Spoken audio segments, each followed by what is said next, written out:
Sorry I'm a little late.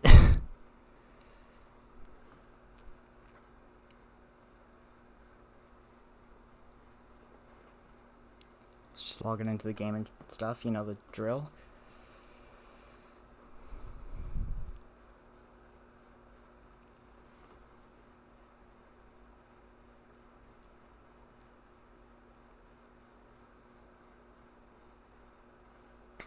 Alright everybody, welcome back to Orandusuke Gaming.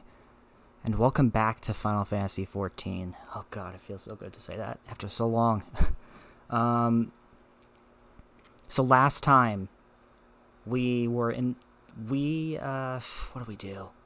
We started well, first of all we beat Endwalker, then we went ahead and started the first batch of the, what are they called again? Pandemonium raids. This time, we're going to start the 6.1 MSQ. And besides that, we're also going to be doing the Mists of the Realm raids. Then we're going to be doing Hildebrand's quest. I know, for first time you're going to get to see your boy react to the new Hildebrand shit. Which is going to be fucking hilarious, probably, because let's face it, when is Hildebrand not hilarious? But before we get started, if you have, well, first of all, spoiler warning for 6.1, obviously. You've been warned. If you haven't already, and you enjoy what you see here today, at any point, and you want to help support the channel, feel free to leave a follow here on Twitch, like, comment, and subscribe to the YouTube channel, and follow me over on Twitter to stay up to date for when I go live next. Let's get started.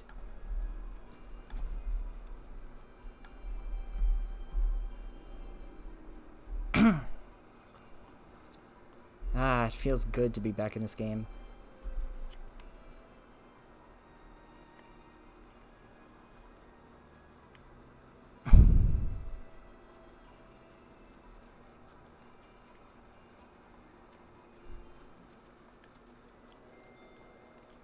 Where, oh where is...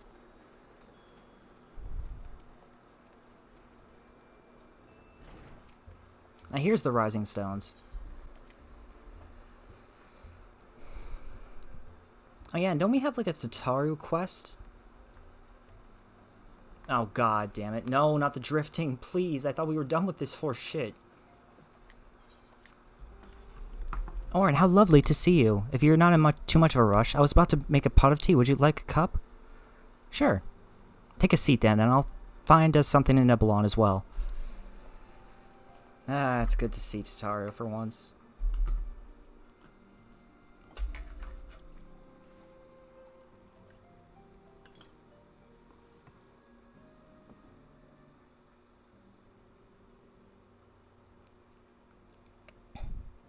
Those look delicious, by the way.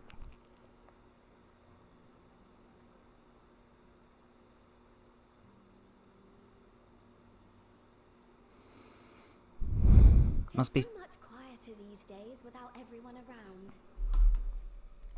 I could imagine.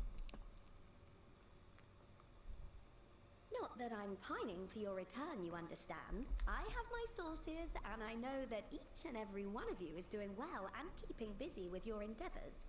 Well, I'm glad to hear that at least. Meanwhile, I'm left with a surplus of free time and the question of how to make the most of it. What about you? Any plans for the immediate future?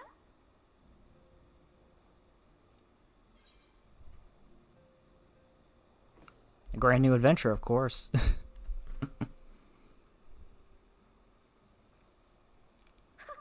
Traveling to the edge of existence and back wasn't enough?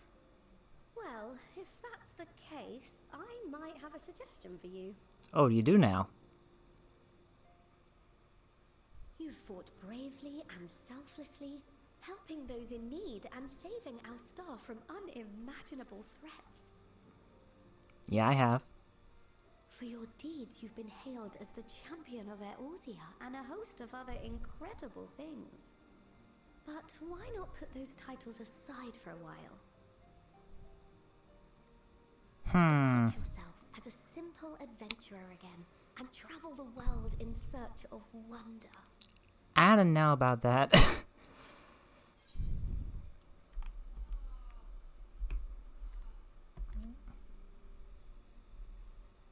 Well, who knows what mysteries are still waiting to be discovered. Oh, I mean, Emmett knew, but... Oh, that's the spirit. I can feel from here the blazing fire that just lit in your belly. Now, all you need is a destination. And do you have one? If you're having trouble deciding, just leave it to me.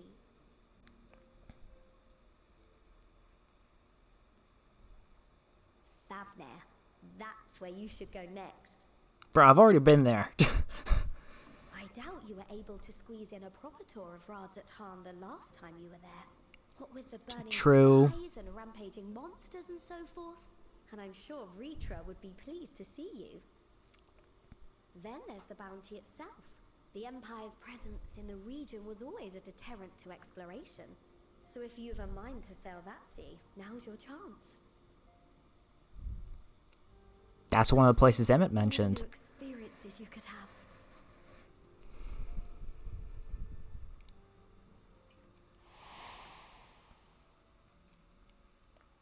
Tell me, have you been to the ruins beneath the waters of the bounty? Fucking Emmett, man. As the bearer of Azem's crystal, you may consider your duty to see at least that much. Hey, you're skipping everything else that he said.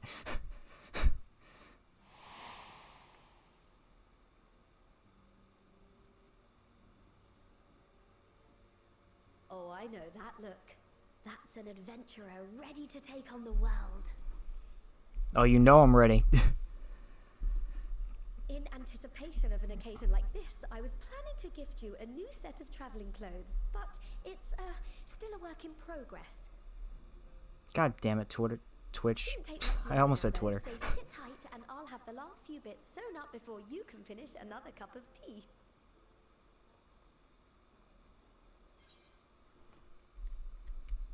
You're the best at Charu. No, seriously, she is one of the best characters.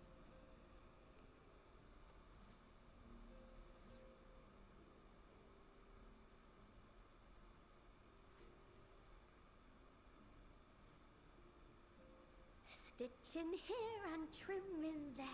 Knot the threads with love and care.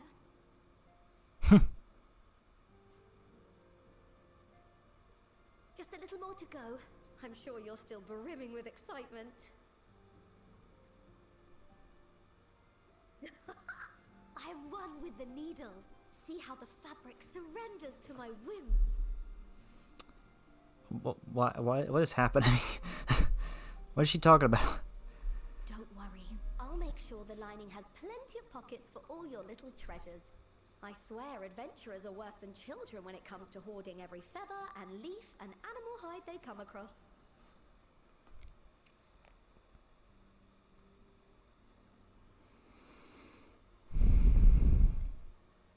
So you say.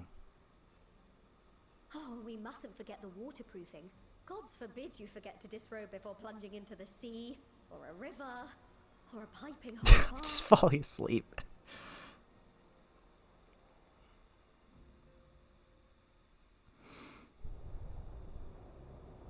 The fuck? Oh, is this the 13th shard?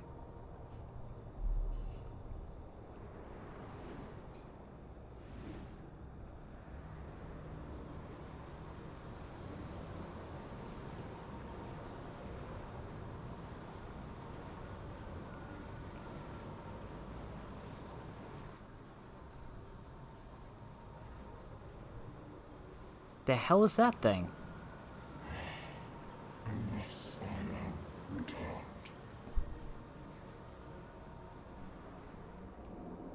Who that?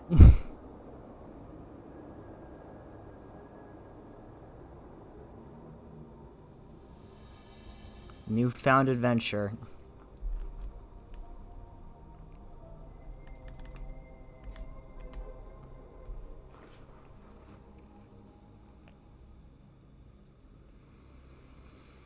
Oh boy. Who knows what the hell's gonna happen here?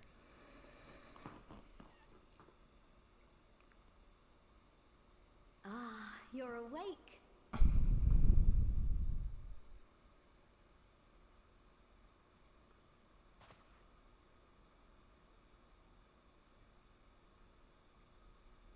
My apologies. I do get a little carried away with my sewing. It seemed like it, yeah.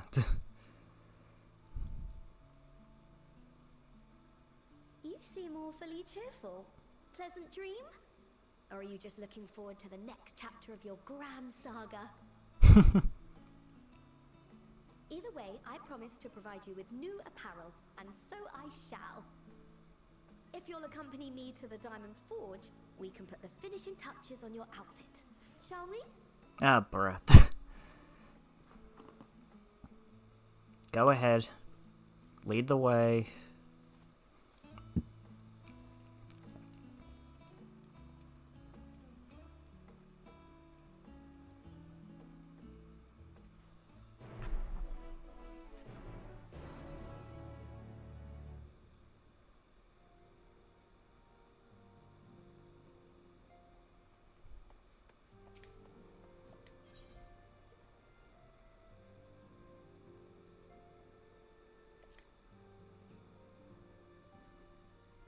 I think I just heard like a new rendition of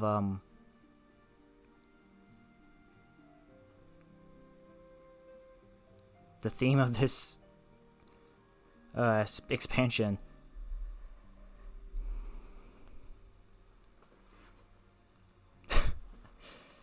Man, I miss this game.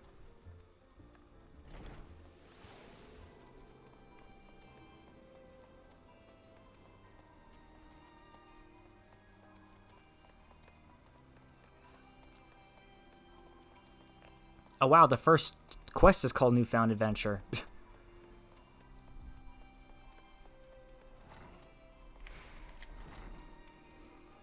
Observe as the artiste refines her masterpiece into a masterpiece.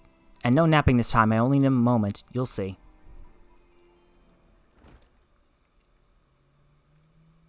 A little more room in the shoulders, open up the cuffs, a final adjustment to the hem. All done. Let's see how it looks on the mannequin. Well, what do you think? Doesn't it just scream ready for a bold new adventure?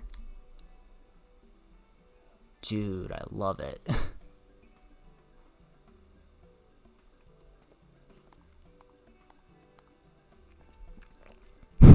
Hell yeah, golf clap. I'm so glad you approve. You've outdone yourself, Tataru. Thank you. Oh, stop. You'll make me blush. If you really want to thank me, though, all I ask that you wear this on your travels. Or at least anywhere lots of adventurers might gather. They'll look at you, a famous hero, and wonder, wherever did he purchase those stylish yet practical garments? And before you know it, hordes of new customers will be climbing over each other to place orders at Taru's boutique. Really? Wahaha, I can hear it now, the merry clink of gill overflowing from my coffers, sweet music to my ears. Please tell me I have enough room for this.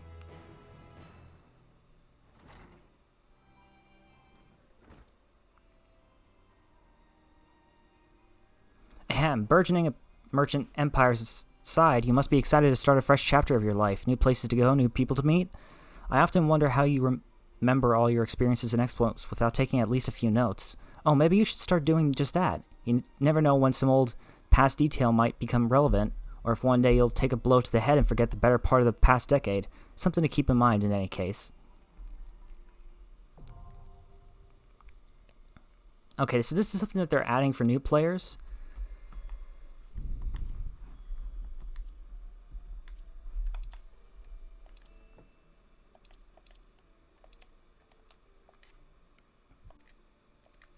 Or for people who skip ahead, so that way people can still, like, keep up with the story a little bit. How good are these garments? Apparently not good enough. Well, they're good glamour, so I'll keep them around in my inventory.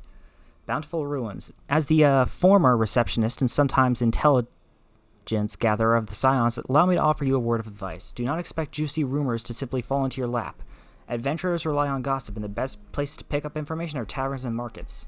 At present, you only have a broad destination in mind. When you arrive in Thavnir, I suggest you explore your options at Merid's Mehane, the finest drinking establishment in Razathan. Charm the employees, and they'll not only point you in the direction of the local tale-tellers, but also share with you the tricks for loosening their tongues. Now, I really must be getting back to running my boutique. Enjoy the journey, Orin, and may fair fortune find you. Aww.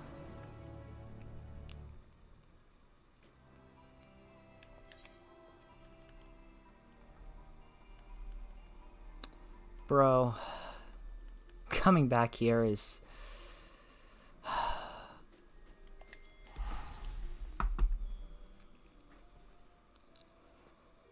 Playing this game again is just...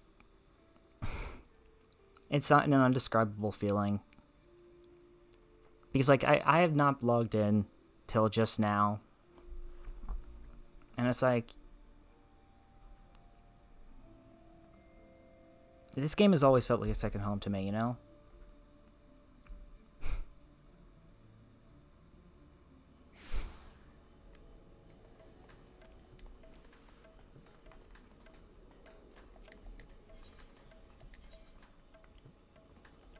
Alright, let's go. Merid's Mahane.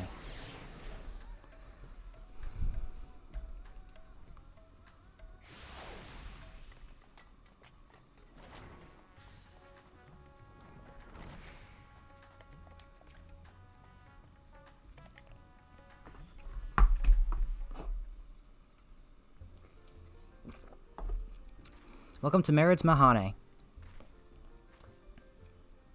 Oh, hello, I did not recognize you at first. Are you here alone? Let me find you a table. Well, actually, I'm looking for some people that can tell some stories. Ruins beneath the bounty. Would you be speaking of the sunken treasure vault? We have one regular, a historian in fact, who could tell you all about it.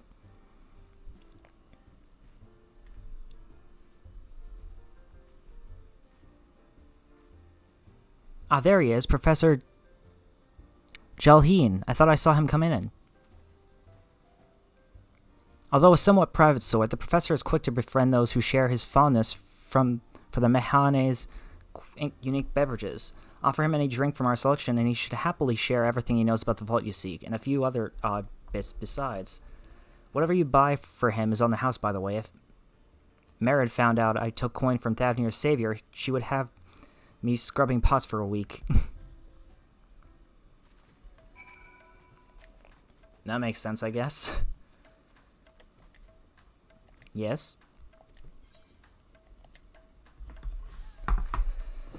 Alright.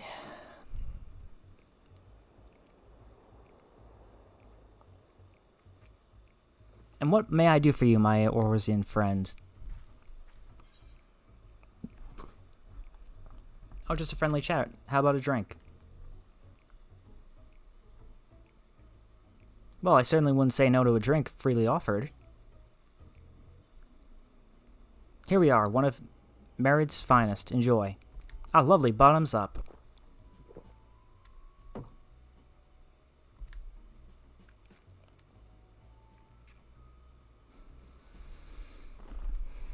That was very kind of you, sir, but I know when I'm being softened up. What is it that you want from me? Well, ruins at the bottom of the bounty, you know. Oh, chasing down that old tale, are you? It does seem to appeal to the adventurous at heart. Now, where to begin? Might I assume you've heard of Alzadal? He was Khan of the Ori tribe, which sailed to Thavnir from the mainland, and a key figure in the history of Razathan.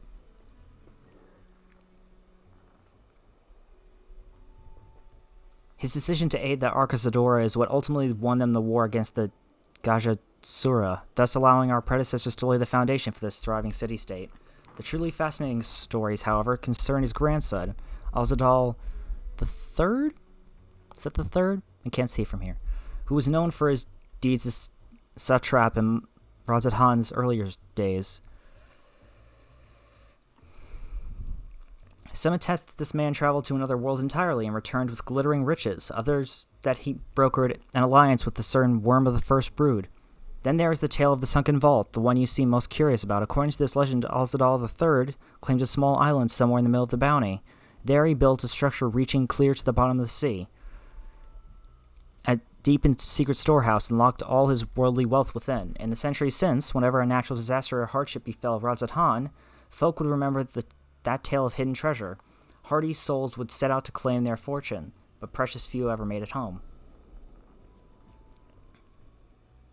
Would you like to hear more? Apologies, I have a slight tickle in... Oh, my cup appears to be empty.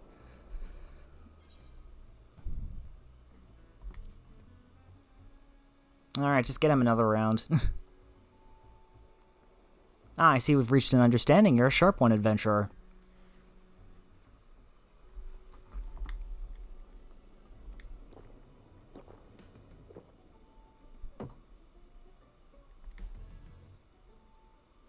Where were we? Ah, yes. Those who did return from seeking the treasure flatly refused to speak of what they saw. Did this discourage others? Nay. Quite the opposite. Such accounts only served to feed the legend, and the golden lure grew stronger than ever before. That reminds me of something Azahama was saying. Azahama's a fellow connoisseur of spirituous potables. Yes, he is. Anyway, he was saying that one of his acquaintances went after the treasure himself. Hasn't been seen since he set sail, I hear, but he did have... no, I can say no more. You seem a generous sort. What kind of man would I be to encourage what is clearly a foolhardy request? If my words send you to your death, I could never live with myself. I am no stranger to peril. Is that so? Perhaps it's your turn to tell a tale then. What manner of dangers have you faced? The very edge of existence. From anyone else, I'd struggle to believe it, but I recognize you now. You're the hero of the final days. A drink. I need another drink to settle my nerves. Mihail, more of the same if you please.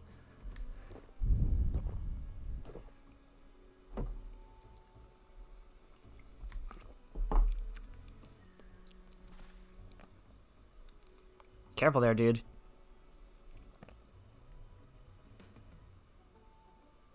Anyway, you being who you are, I suppose it wouldn't hurt to share a little more. This friend of Ajama's, he was desperate to buy a treasured map, one which showed the way to the entrance of the vaults. Seems he could only get it from some merchants. What's his name? Bah, I forgot. Let's drink a toast to you, my new best friend. Mihail, more drinks. Signal for water instead. This man needs it.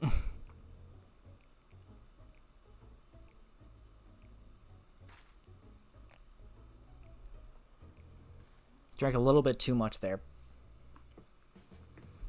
Your drink, sir. Ah, marvelous, I am parched.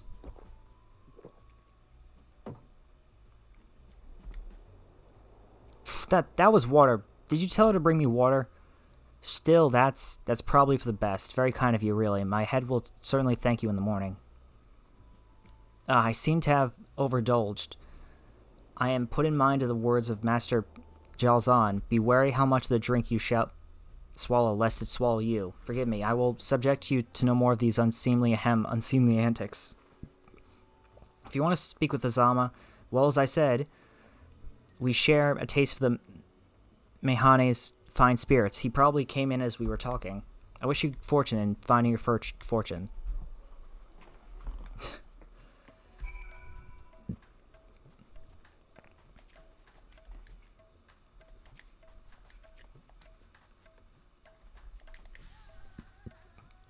Yes, I am Azama, and who might you be? All true, I'm afraid. My friend took a ship out in search of the Azladal's legacy, and I've been watching for his sails ever since. I tried to dissuade him, of course, but he refuses to listen. All he could talk about was finding that vault, and that look in his eyes. I knew it wasn't common gold or jewels he lusted after. He was hunting Alzadal, the third's otherworldly hoard, and his ambition would not be denied. I see it in you, too, that appetite for the mysterious and the unknown. But I'll not attempt to turn you from your path. I know too well the futility of that endeavor. So I will tell you what my friend told me. How he convinced a merchant in the bazaar to give him the rough location of the vault's entrance. It seems this merchant, one Zasal, I believe, is selling a map which shows the exact route, but my friend Purse was too light for its exorbitant price. With what meager wealth he had, he instead paid to learn that there are ruins on a small island somewhere in the bounty, and within those ruins hides the path to the vault deep below. If you truly intend on seeking Alzadal's treasure, I suggest you put your affairs in order. I wish things were different, but I do not believe my friend is ever coming home.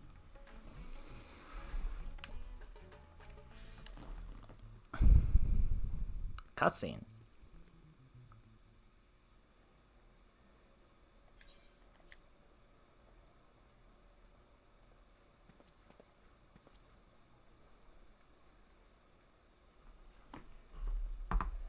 Please, Ashal, please! You must let me have that treasure map!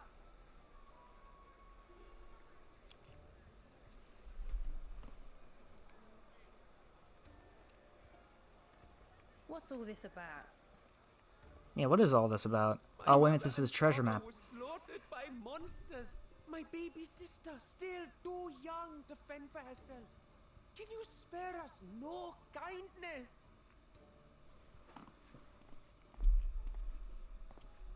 So, you hope to find your fortune? And what? You expect me to surrender my wares for pity's sake? What have you to offer in payment? Dude, are you seriously offering... Okay. As I thought. Come back when you've more than rags to your name.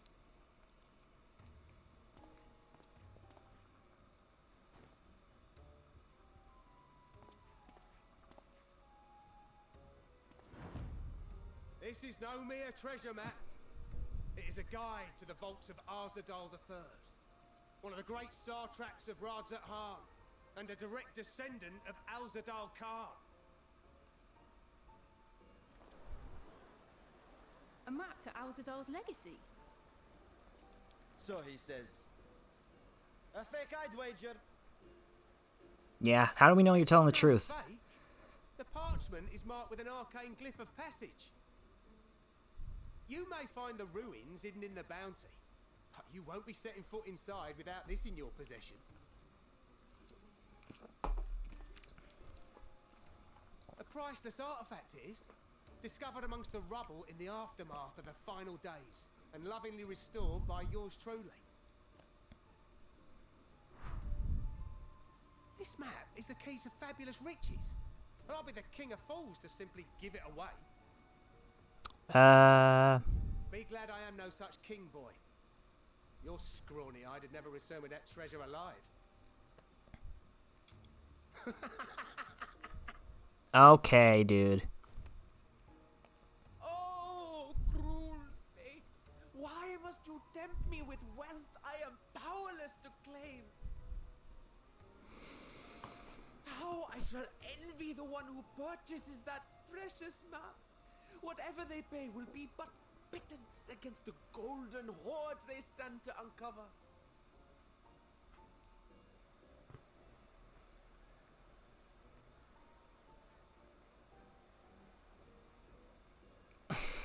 Hey!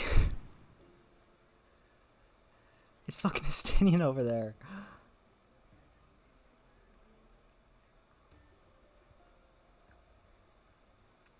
What have you, sir? Fighting man of your stature would surely relish the challenge of recovering Alzadal's lost fortune.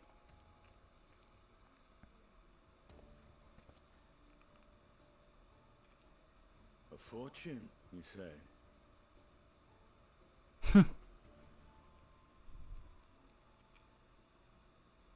If I had but the strength to seize that treasure, my starving sister would never want for food.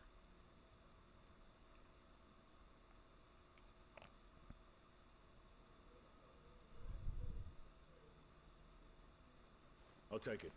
Will this cover the price?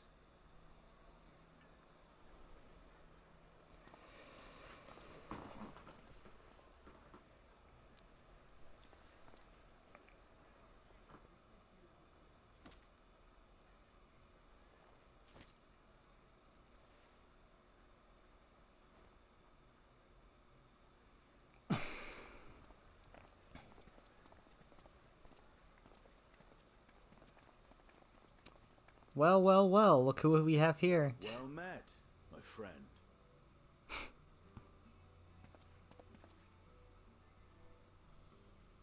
The hell happened to your armor, though? Someone is dressed for adventure. Actually, I'm just dressed the same as always, but... Why Favner of all places? Knowing you, I suspect there's more to your plans than sightseeing and shopping. No, you know me too well, Justinian. Ruins beneath the bounty. Curious. And here I've acquired a map to just such a site. Oh, well, what do you know? You know, it's not like I just saw all that.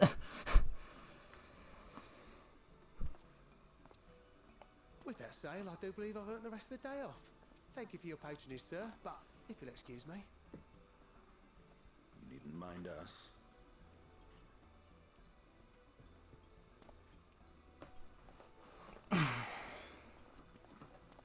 And now I've fleeced one of the heroes of the final days. Pray the sisters were looking elsewhere.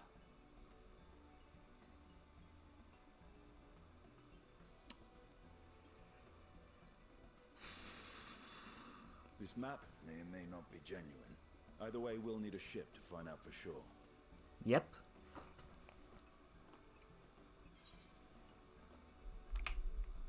Never took you for a treasure hunter. Lest you misunderstand, I seek the treasure not for myself. Oh, for the boy? If such a fortune truly exists, then it could help ease the struggles of those who lost their loved ones in the final days. Okay, yeah, for the boy. I hope to do for Thavnir what you and Alphino did for the Alamegans when you recovered the Mad King's trove. Ah, okay. Come now. You know Alphino needs little encouragement when it comes to recounting the tales of your shared exploits. Fair enough.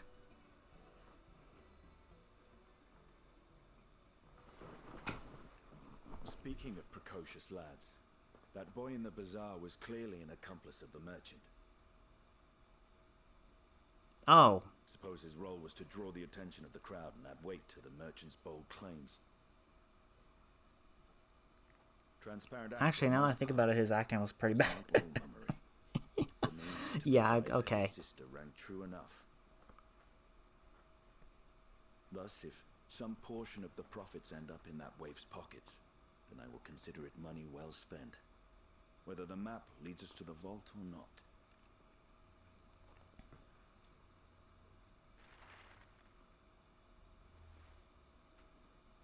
You really are a good man, Estinian. You are coming along, yes? Do you even have to ask? Naturally.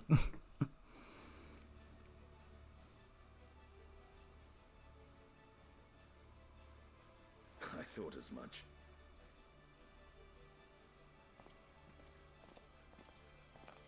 Now, let's see about securing a vessel.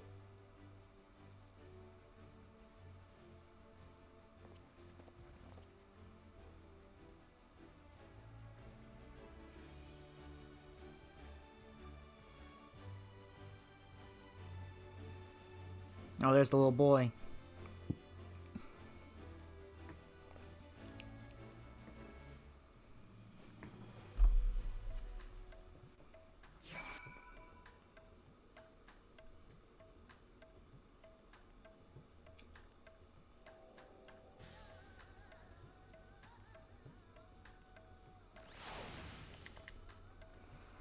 You will recall I spoke of visiting Thavnir at Vreetra's request? Well, he finally invited me to a feast and made his proposal once I was too full of Hainish delights to refuse. He wishes me to train the Radiant host in lance work, but that is a tale for another time. What we need now is a merchant or trawler with a ship fit for the open seas. Matsuya is a fisherman by trade, yes? We should head to Akiali and see if he can help us.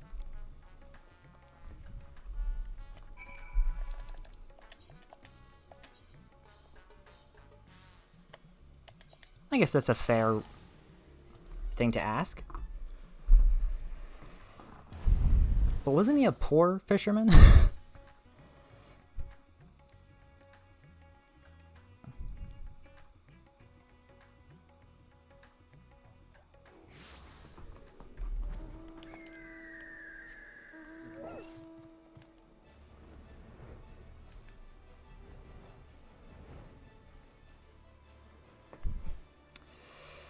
Oh, get this game.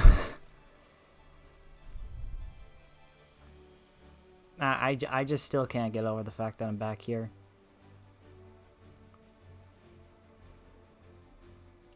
After everything that happened last time, it's, let's just say I'm holding it a lot.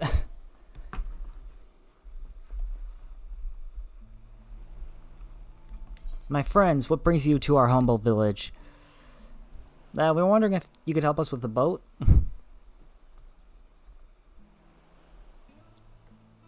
So you need a seaworthy vessel to seek these ruins. Considering it was your deeds which allowed us to return to your fishing, I should think everyone would be glad for a chance to repay the favor. Wait here, and I will have a boat stocked and ready for you in no time at all. No, it's that boy again. He's following us. Have you noticed our little shadow? He's been following us since we left the city. We see you there, boy. Show yourself.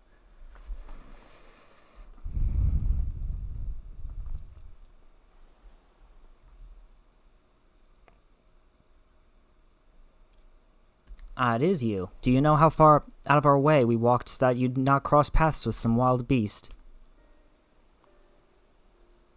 I'm sorry, sir, but aren't you the heroes who saved Navnir? You are, I know you are, and have gone and cheated you. I worked with Zasal, you see, the map merchant. It's my job to play the pleading orphan and convince the crowd his wares are worth the price he asks. I'm ashamed of what I've done, and I beg for your forgiveness. If not for you, my sister and I would never have, well, we'd be... Enough, I know your game, and I paid the price willingly. A fortunate purchase, as it turns out, for my friend here was seeking those very ruins.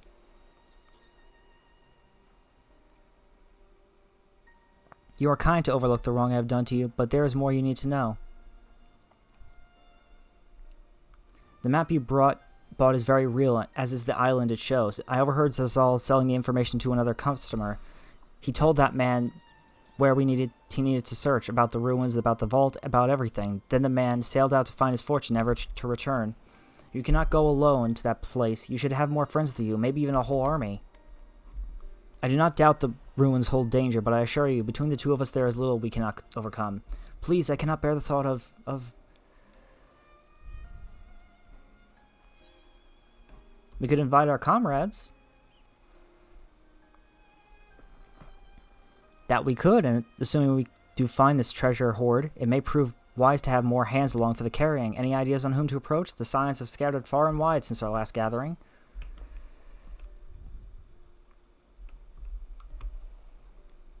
Yeah, well, what about Y'shtola? I'm sure that she'd love to know about this person who went to another world, you know? She's looking for that. Her magics would be a welcome addition, but I am loath to interrupt her research. Mayhap we could ask a less prickly companion. Graha, Tia, and Kryl, they're adventurers. Aye, Kryl may have her hands full rebuilding the students, but if you reach out to Graha, he would surely leap to the invitation. Will that set your mind at ease? Yes, if that man is as strong as you. Is he, though? Strong, I mean? What's your name, boy? Merad, sir. Well, Merad, your life is yours to live as you will, but I suggest you find a more honest trade if you truly wish to keep your sister safe. I'm not proud of what I do, but what choice do I have? We need to eat, and everybody's too busy rebuilding their own lives to bother with two grubby orphans. Wait, boy. I didn't take this to roundabout road just to see you end up in some creature's belly. Let me walk you back to the city gates. Thank you, sir. Call me Estinian.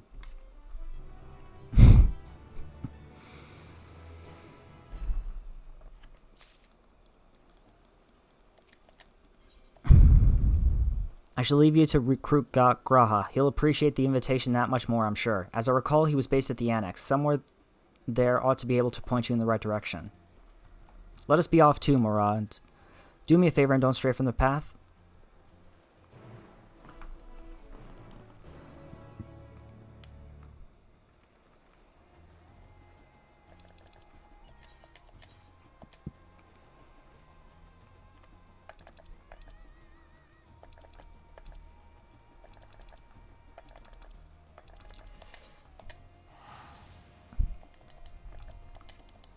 This drifting is starting to piss me off.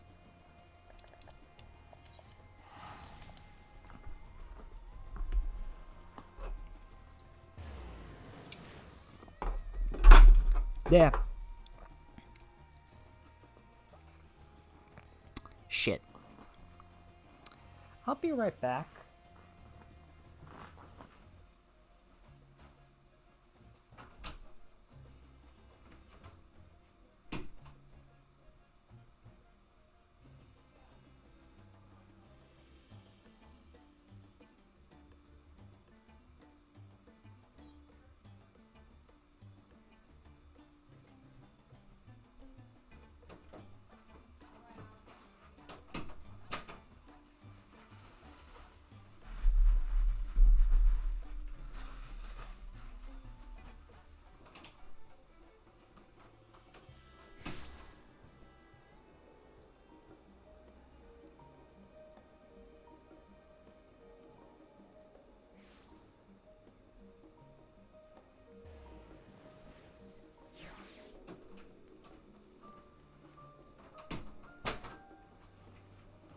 Alright.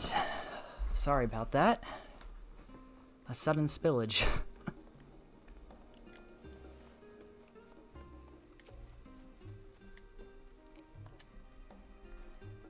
Okay, that's odd. Lockbox.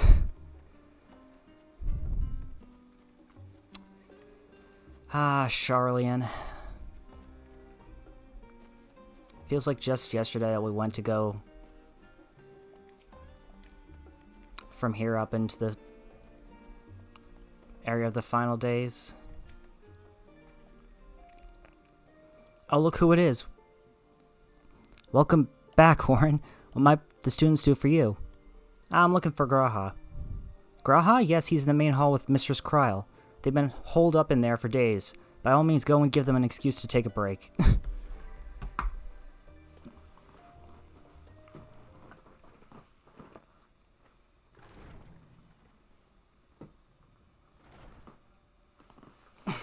I'm back, boys.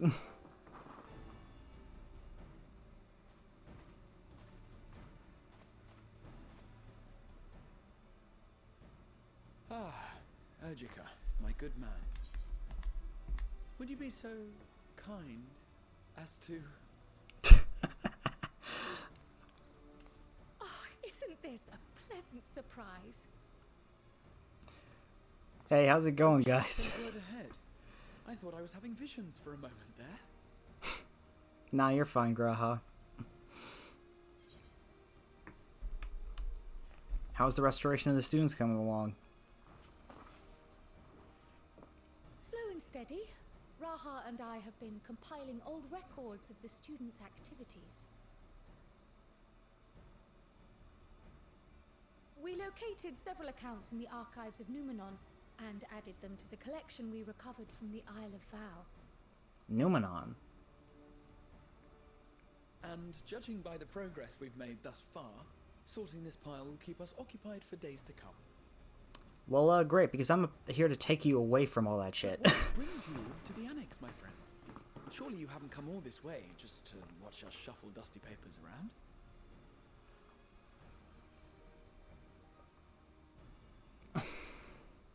We're going to the ruins of the Bounty. The treasure vault of Alzadal III. And you're looking for companions to join you on this expedition. Yep. I would dearly love to accompany you, of course, but I'm afraid I'm committed to another task.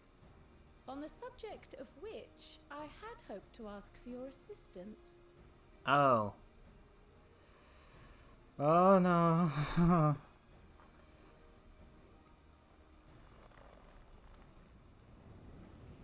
Oh my god. Then again, it's not so urgent that it can't wait until you've returned. You should go, Raha.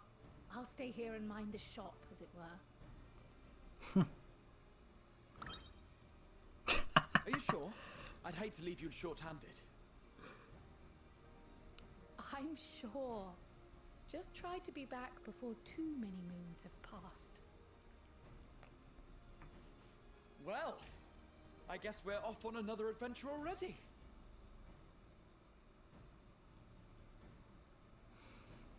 Have you asked anyone else to come along? Then might Well, I suggest Lion. we invite your Stola? Oh. Ever since the Scions disbanded, she's spent most of her time cloistered within the Great Google Library, hoping to piece together a method to traverse the rift. Well, It would seem, however, that whatever wisdom she sought there was not to be found. She arrived in Charlian the other day. We spoke briefly before she began her search of Numenor. Considering what you've told us of Alzadal's extraordinary feats, I do believe your Stola would be more than interested to hear what you have to say. oh yeah, she would definitely be interested, actually. Now that I think about it.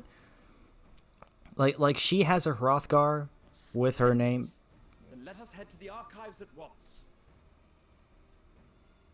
That she has to get back to. I'm sure. I have another potential member to volunteer, if you've room to spare. Urianger. He sent the students a request for materials, you see. Treatises on the architecture of treasure vaults and the like.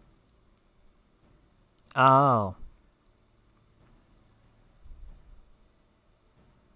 From what I can gather, the Loperites are looking to make improvements to their own creation and wish to learn more about how we build things down here. Ah, okay. So, why not take Urianger with you? Let him study Alzadal's legacy firsthand. Fair enough. None can deny the benefit of seeing something with your own eyes. If our expedition leader has no objections, I say we extend Urianger an invitation once we've spoken with your Stola. So it'd be Graha, Urianger, me, and Estinian. Safe travels, you two, but don't forget. I'd Wait a still minute, like Graha, your help with Urianger, that me, other matter I Estinian, mentioned. and Y'shtola. 5. That's perfect. Right. Then it's off to the library. Off we go.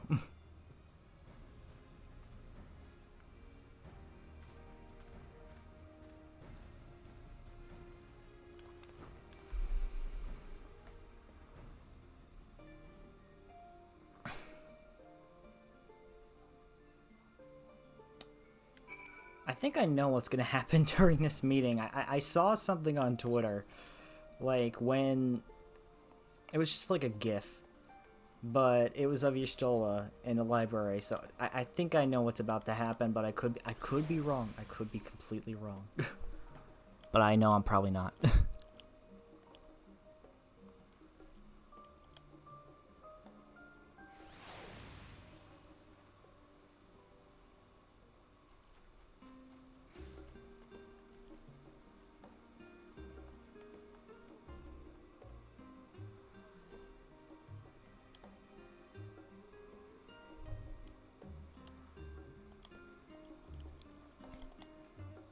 Oh, near the studium. Okay.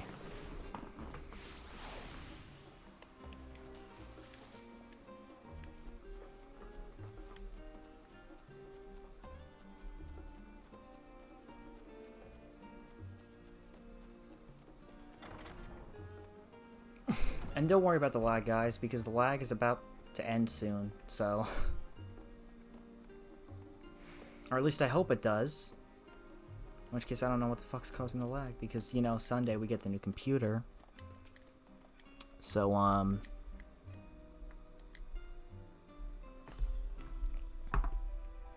more storage space.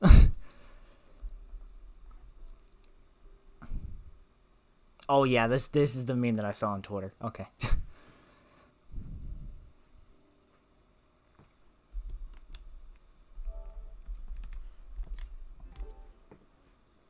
I've never known your Stola to doze off in the middle of research before. She's probably tired.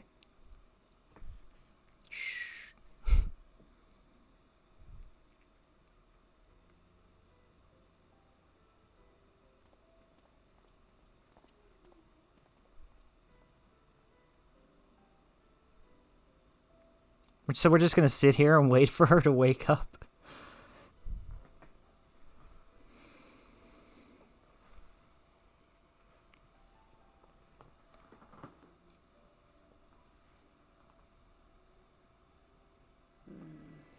Close my eyes for one moment.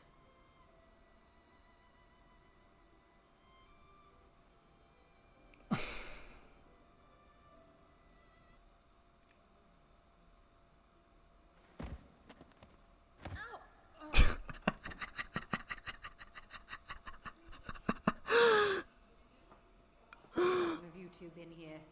A few minutes, maybe.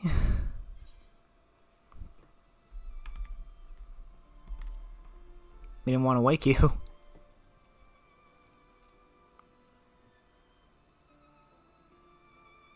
Nor did I want to fall asleep.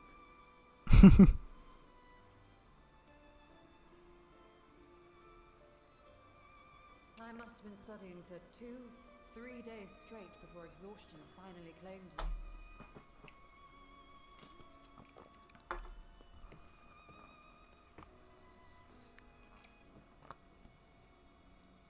As you know, I've been researching ways to travel from the source to one of its reflections. Yes, we all know that. Well, looking for hints at least. I don't expect to find a simple set of instructions tucked away in some dark corner of the library. Well, it seems like you are. I've been skimming through the stacks, hoping to uncover even a partial mention of any similar feats in the past. A means to travel between worlds exists, and you can be sure I will find a way to employ it. So I promised Runar, but 'twould seem I've set myself a nigh impossible task. You needn't be so hard on yourself. My question is, Graha should know how it worked the first time. So why doesn't he just tell Y'shtola how he did it? I mean, sure, it'll be a little bit hard. It'll be definitely 10 times harder for her to pull it off because, you know, she's not attached to a giant magical tower. But, you know. The leap I made with the Crystal Tower was not achieved in an afternoon. It was the culmination of a collective effort spanning generations. Okay. Thanks for answering my question. Oh, you think me discouraged? I assure you, 'tis quite the opposite. A daunting challenge and the time to sink my teeth into it. I feel like a fresh-faced student again. A scholar in her element. Agreed. Indeed. Was there something else you wish to ask of me? Well, we might have found an answer to your problems.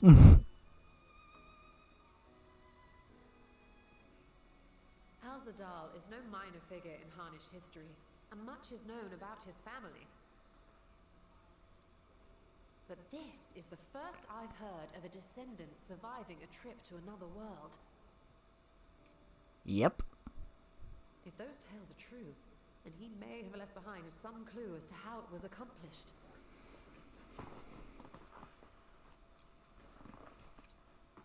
An invitation to delve into one of the world's lingering mysteries.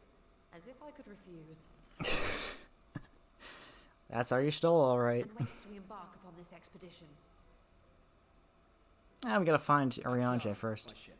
But before that, we thought to extend an invitation to Urianger as well. He was in Thalmazane last we heard. Then by all means let us recruit him and be on our way.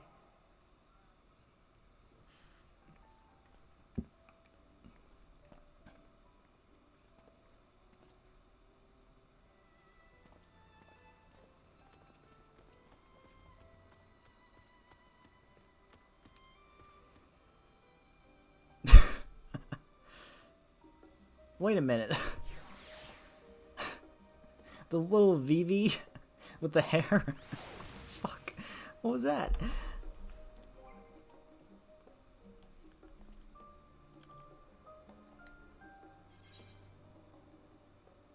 Adventurer plates allow you to share character information. Oh, this is that new thing that they have that I've seen online. Yes.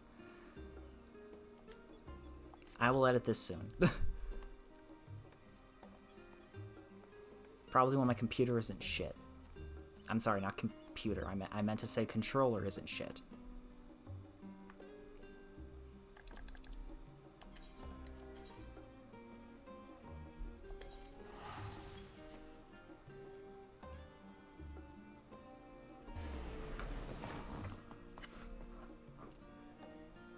I mean, I know that in, like, the 14 lore, they're believed to be called mammoths.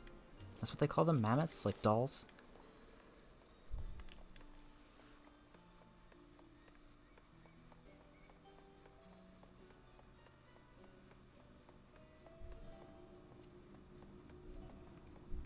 Wait a minute, you're in here?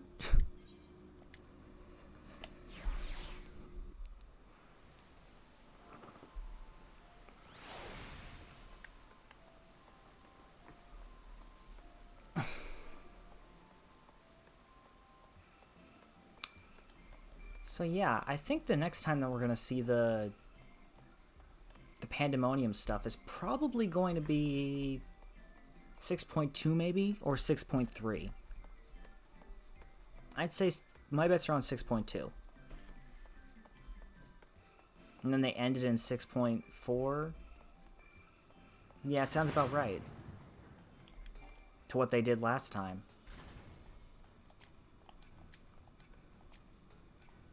And then 6.5 will be the end of Myths of the Realm.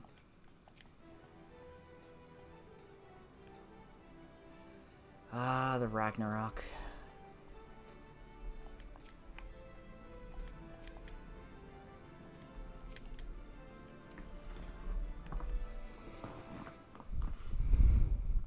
And if it isn't my favorite scholar here, well, second favorite scholar, Y'shtola. Ah, our illustrious champion. Cloaked in the mantle of the common explorer, fame set aside in thy pursuit of simple adventure. Yep. I am told a new expedition is in the offing.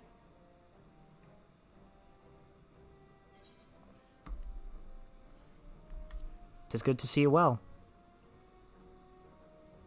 Well, I mean, I should have said it wasn't that great with you. As ever, thou art the picture of strength.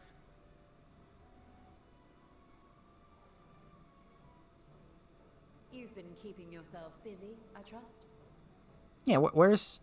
True to our plan, Thancred and I embarked upon a pilgrimage of sorts, with an eye for gauging the state of those lands through which we passed. Right. How's that been going? Travels were interrupted, however, by a request for aid from our befurred lunar allies. As you may recall, the Loperids have been seeking new purpose for the moon, another role through which it might serve to benefit mankind. The Forum hath been working to advise them in this endeavor, but I return to offer mine own counsel. And this has what to do with treasure vaults, exactly? Yeah. You have learned of my predicament from Mistress Cryle. Yep, she's mentioned it. I know not whence they acquired such knowledge, but the Loperids now stand convinced that adventurers delight in treasure hunts. Yes. Thus, with their newly built wonderland of riches and mystery, do they hope to entice all manner of daring delvers to the moon? So earnest and innocent was their desire to bring joy to the world that I found myself powerless to refuse them my cooperation. Oh. But what of you, my friends? Why are you come to Labyrinthos? Well, luckily for you.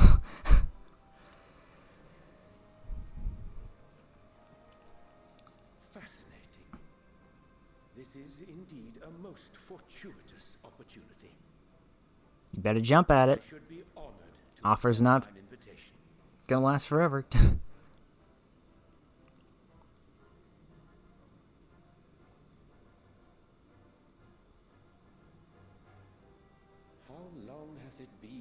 I wonder, when last our actions were not impelled by fate or desperation. A long time, my friend. Scion's accomplishments. 'Tis pleasant to not have the weight of the world upon our shoulders for a change. Yeah, just 4 friends going on an adventure. We number 5 now, yes? Without knowing what traps or perils await unwary feet, we may be wise to refrain from recruiting others. I agree. Between us, we should have the skills to handle whatever situation may arise. Shall we be on our way? Yep. What, no time to spare a word for the grizzled old bard? Thank Grid. All is well, I trust? A wasted trip, I'm afraid. I'd hoped to catch up with a former mentor while you parleyed with the rabbits, but it seems our paths were not to cross.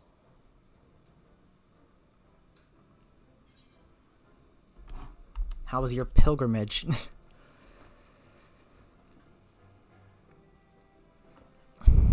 Having an astrologian beside you on the road is surprisingly convenient.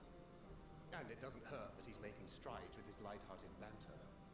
Oh, is he now? I need to hear all about that. As we made our way around Ilzabard, we saw that much of the continent was in various stages of chaos. A certain amount of disorder is to be expected. The final days are over, and the people no longer have a common threat binding them together. That's the thing with these fledgling troubles, eh? You need to keep an eye out, lest they mature into full-grown headaches. That's true. So, for what reason have so many esteemed personages seem fit to gather?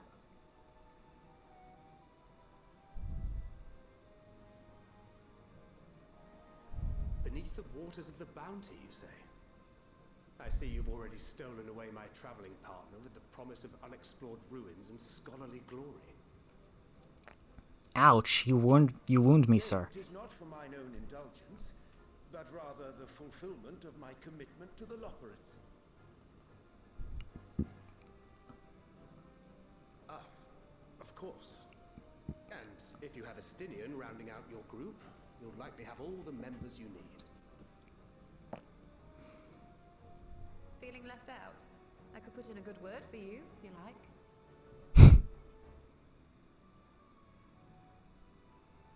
We may have been released from our obligations, but I'll never be free of that merciless wit of yours, will I? In all seriousness, it is best I sit this one out. Too many former scions consorting with one another might be seen as a cause for concern in certain quarters. I'll return to my usual reconnaissance and scout out the situation in the Far East. Feel free to share if you come across any interesting revelations. Do we really have to do this whole entire bullshit now? Like we can't just hang out together as friends? Shall we also hasten our departure? Sir Estinian will wonder what hath become of us. Like, that was the one thing I didn't like about Endwalker, was the ending, like, where they just went, yeah, we're all just gonna go out and do our own shit. And then we'll only meet up when we need to meet up in secret. It's like, I get that that's what the group was founded on originally.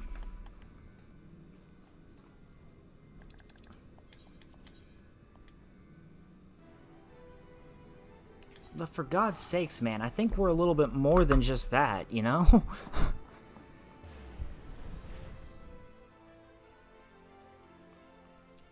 And besides, let's not forget that these nations did not fucking group up together without the help of all of us. So,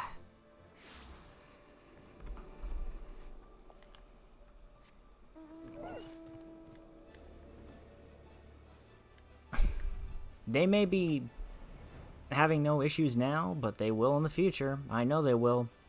Literally, I had a dream about it. Something's coming. Don't know what the hell it is, but something.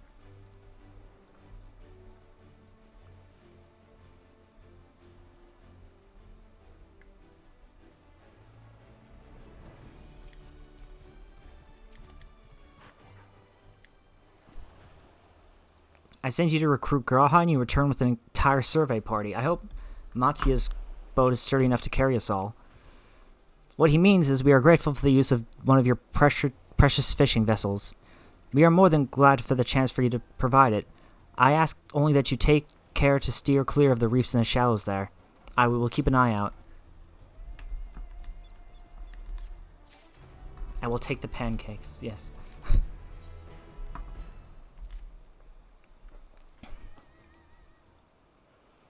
Wow, we're already going to the dungeon already? It's only been an hour. Alzadal the Third. I confess I am somewhat embarrassed that the tale of this journey to another world escaped my... Oh, fuck. And what of the treasure he supposedly brought back? This undersea vault may hold relics from another reflection. My friends, we should temper our expectations. The map doth promise ruins, but beyond that we know not what we will find. Not until we find it, aye. So let us dispense with conjecture and set sail for the vault.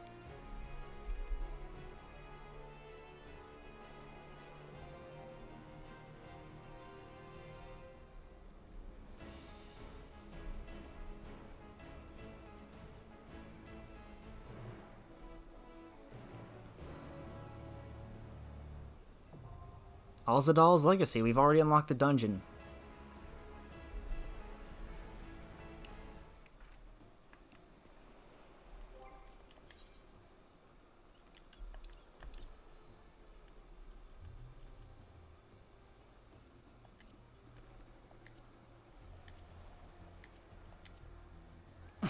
This I am going to need to check out eventually, because this, it just fascinates me right now.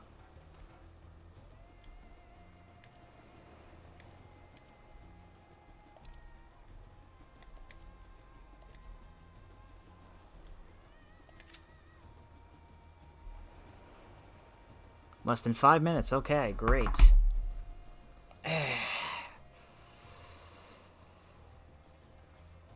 Oh, fuck, I just realized I came back with drifty controller issues again.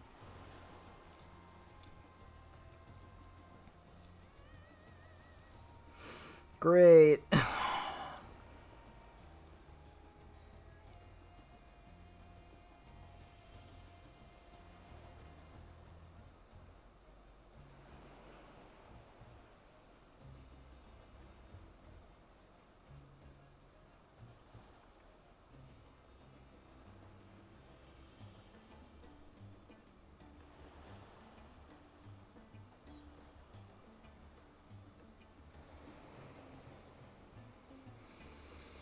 Ah, God.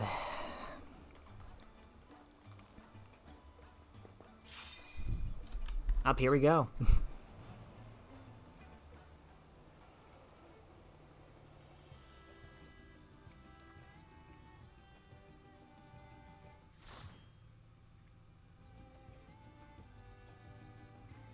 Alright, let's see. What's this dungeon looking like?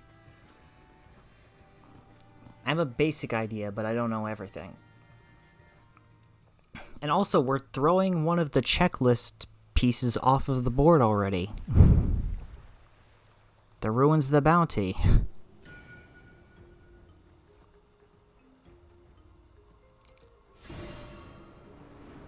Oh, shit.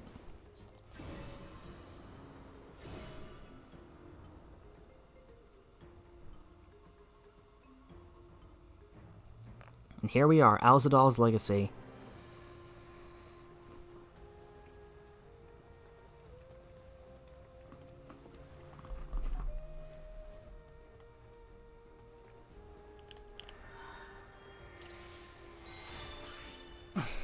Alright, Carbuncle, it's been a while, but welcome... Welcome back, my little buddy.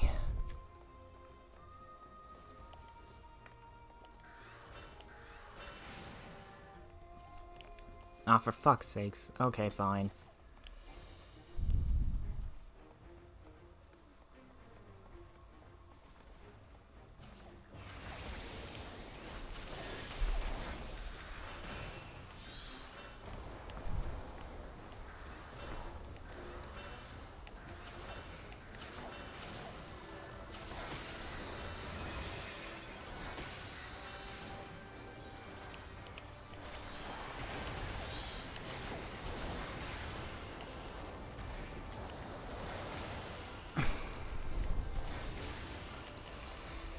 And welcome back, Bahamut. Glad to see you again.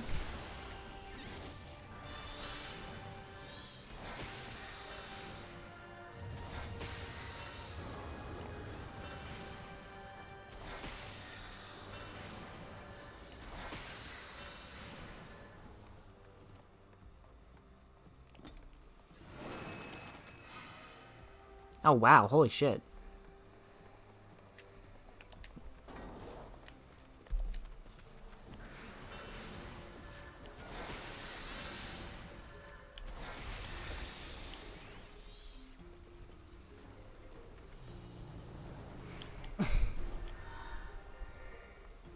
Really? Okay, come on. Better try and keep up.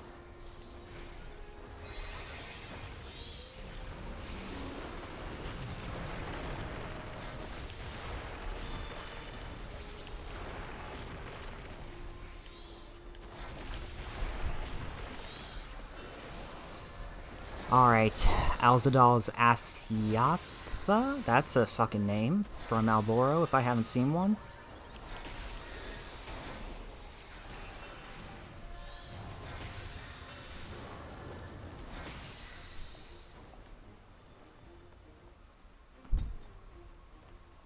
Whew.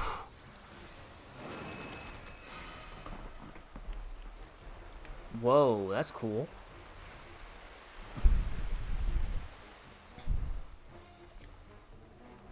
Ambu Lamb?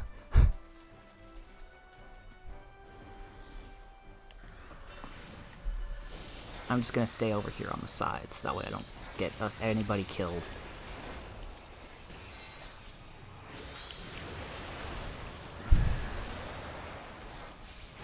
At least for now, I'll stay here.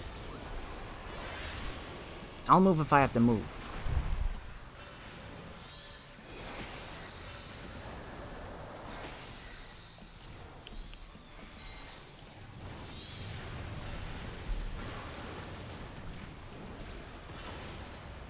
Oh, well, that actually hit me. I didn't expect it to hit me.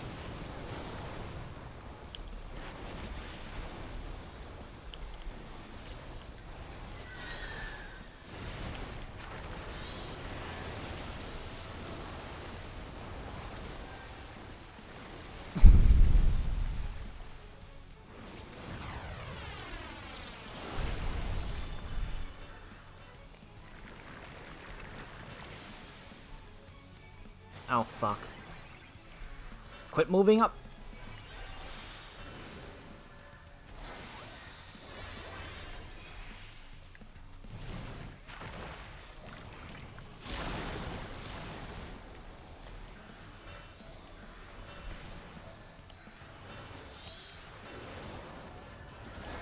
There we go.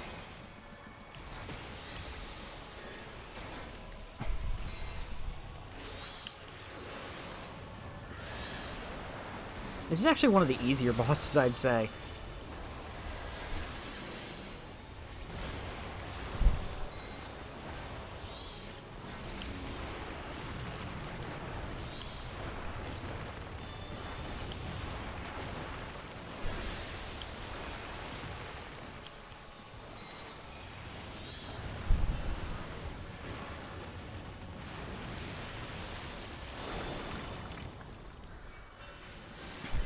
Okay, I shouldn't have let that happen.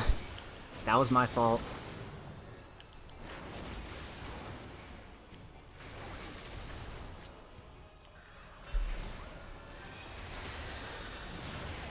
You know what's funny? I just got reminded that I still have yet to do the treasure hunting for this, for the new Endwalker stuff yet.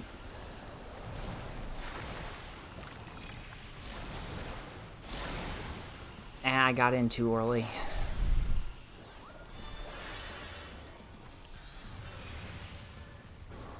Hey, we beat it.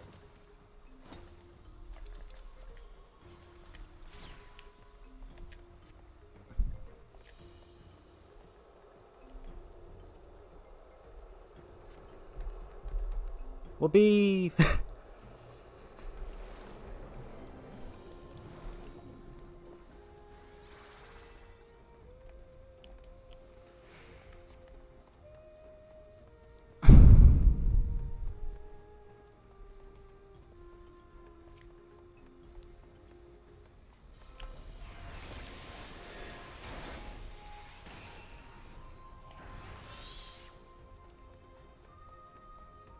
It's really interesting to me that they decided to add this thing that was mentioned very briefly and at the end of Endwalker.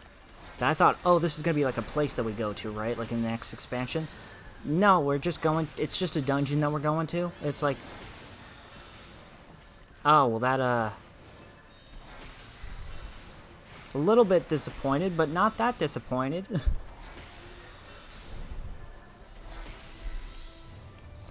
Actually, to be fair, why did I ever think that something that's in the middle of the ocean would become like an... Well, I guess islands would be kind of cool, but...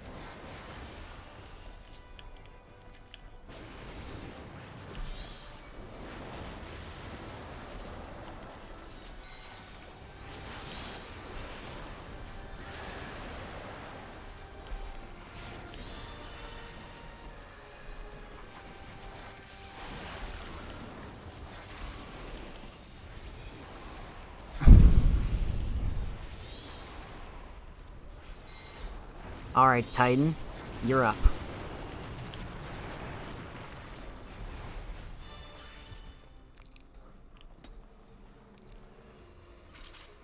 Okay, doing well so far.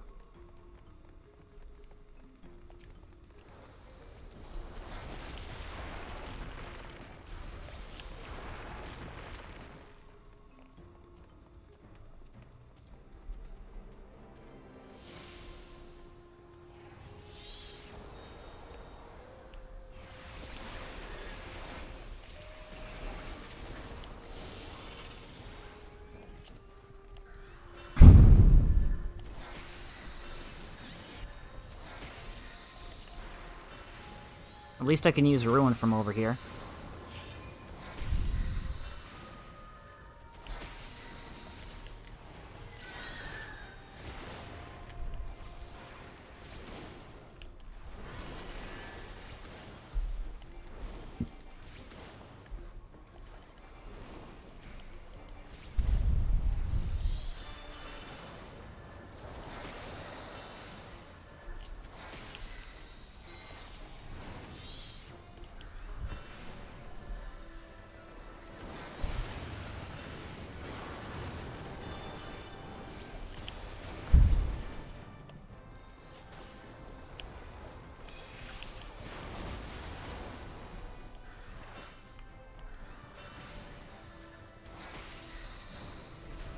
And that crab is dead. I mean, that crab has a crown on top of its head, too. The hell?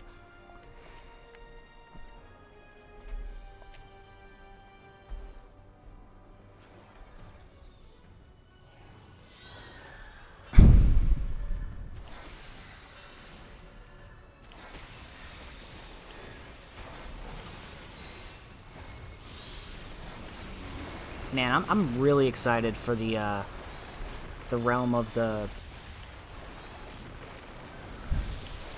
wait a minute, Myths of the Realm, that's what it's called, I forgot.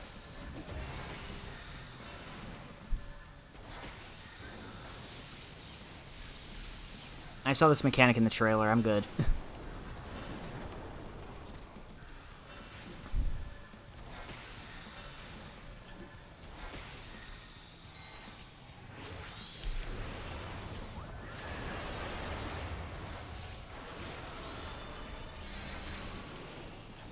No, that was not in the trailer.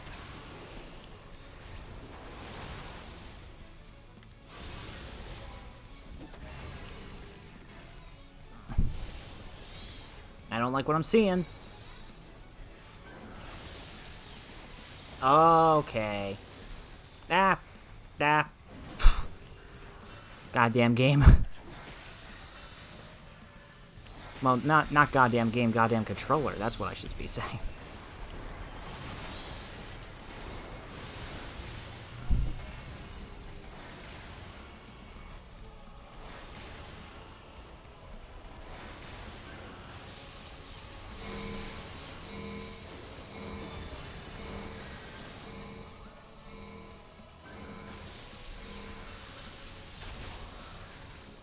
There.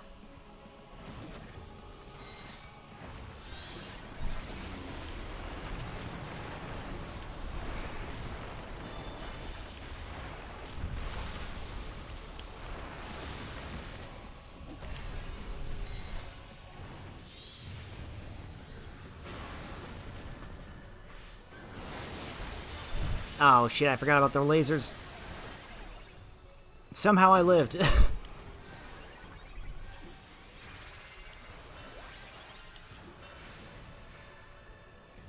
So sorry, guys. I had forgotten what was happening.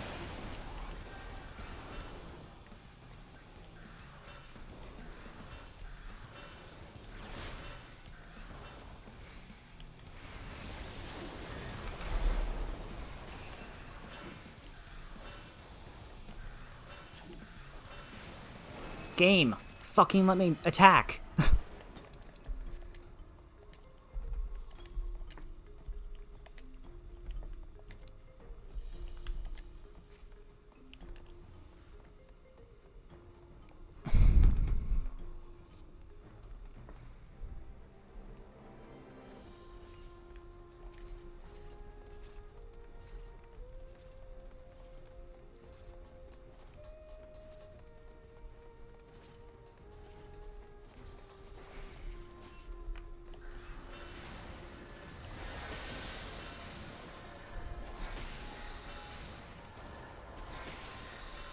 This content feels extremely simple, which is very strange to me.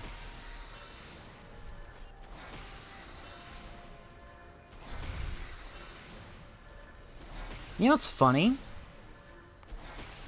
I remember when Yoshida was talking about this patch, and he was talking about like, oh, you know, like the name of this patch is going to surprise you, and it's going to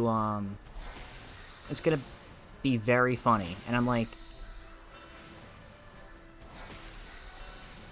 were you fucking with me? Like,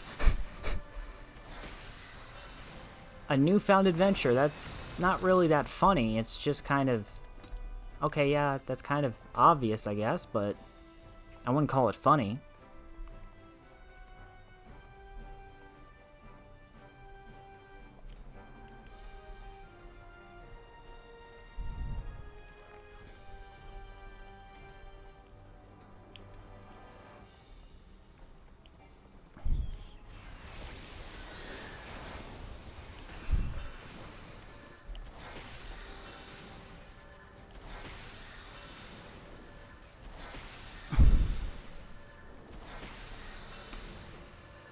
Alright, come on.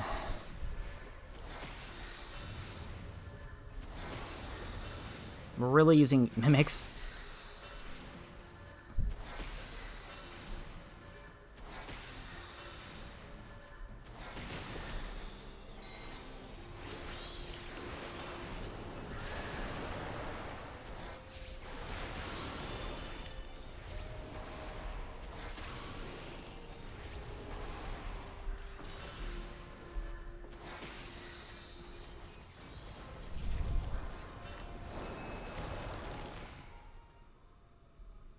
Oh, we're at the end.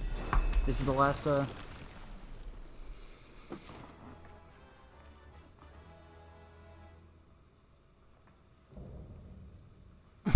Copy Kulu, Looming Warden.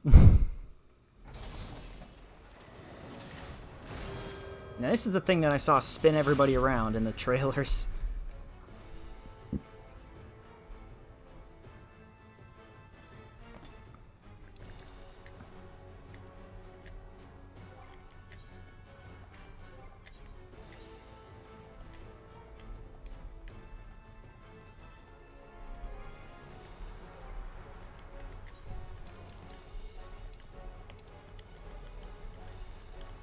Oh, it's these.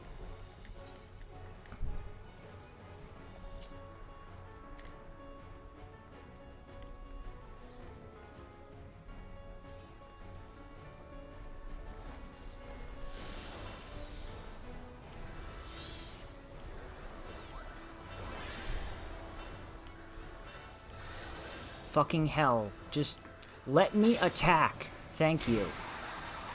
You fucking piece of shit controller.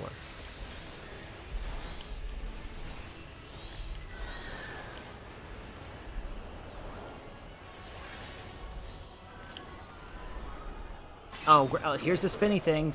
We. Oh, okay. Oh, okay. Avoid the spikes. Ow.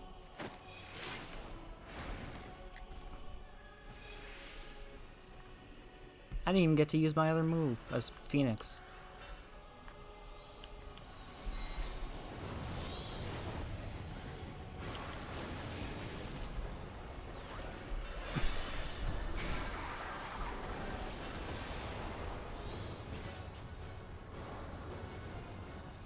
Now for some reason I'm still moving, even though I told it not to. Great, thanks game. Love you so much. I'm not blaming the game. I actually shouldn't blame the game. I should blame my controller, because that's what's going on. Thank you.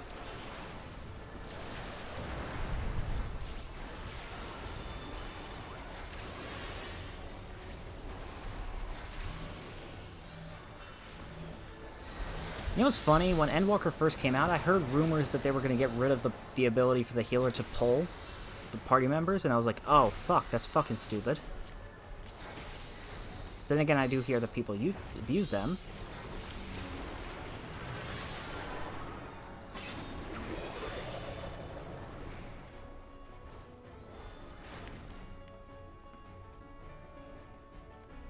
Oh, fuck, oh, fuck, oh, fuck.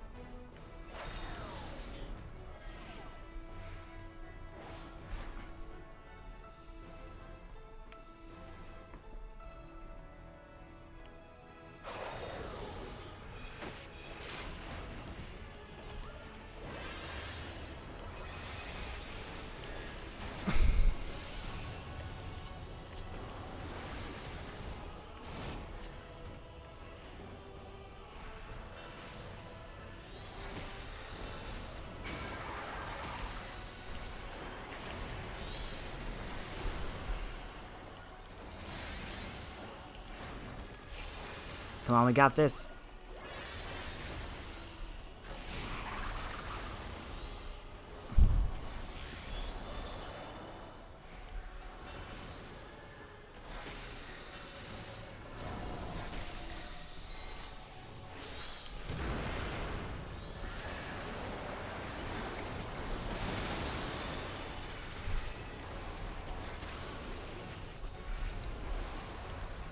Yes, okay. We're doing good. We're doing good.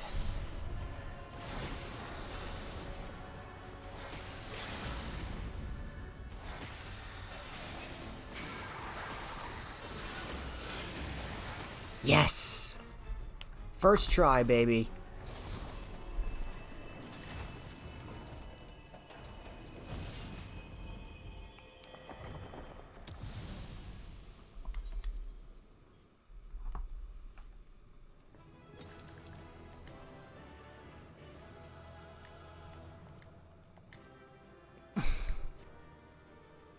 I'll lead on that. And then let's recommend somebody. The healer was good. You did a good job, man. Thank you for saving me so much.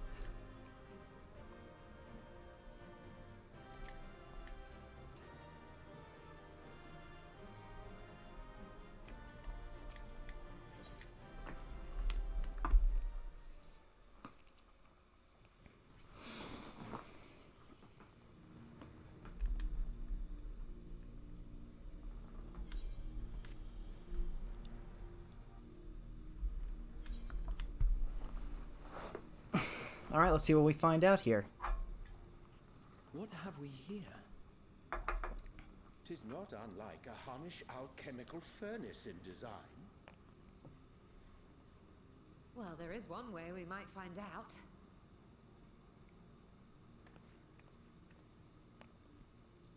Stop! You mustn't touch it. Varshan?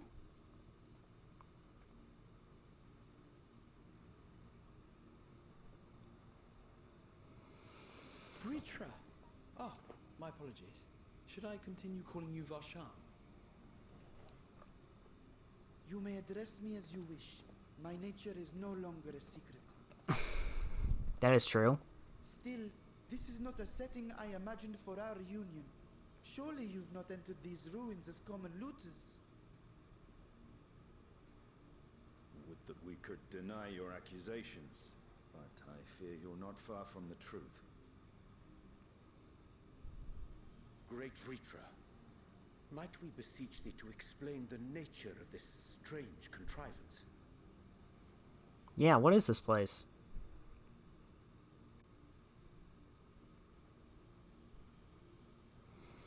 It was crafted by our alchemists at my behest, for the purpose of sealing something away.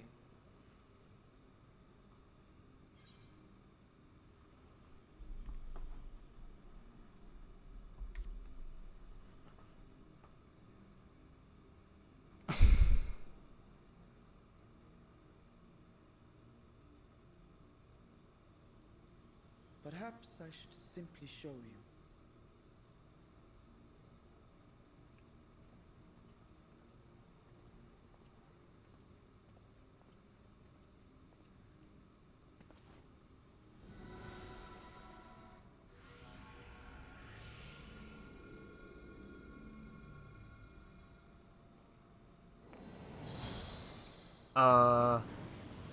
Oh, that shit.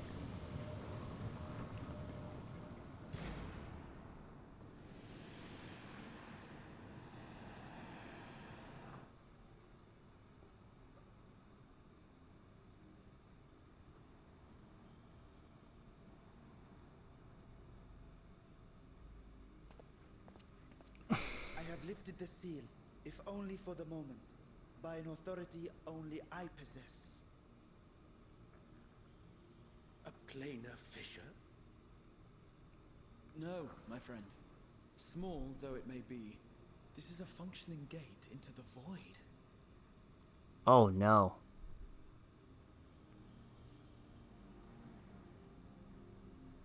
So that's what world they went to. They went to the 13th world.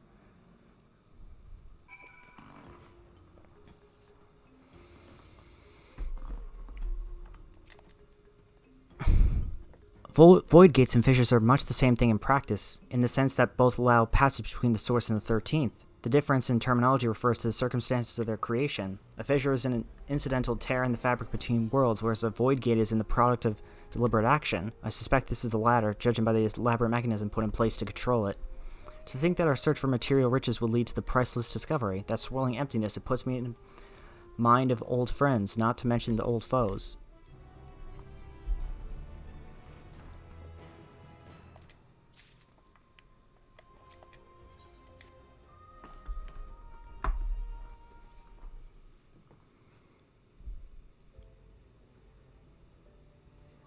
But why a void gate?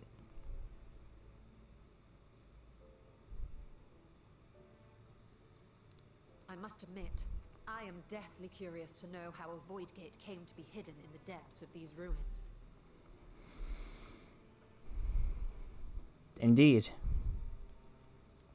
To tell that tale, we must first peer far to the south, and even further into memory.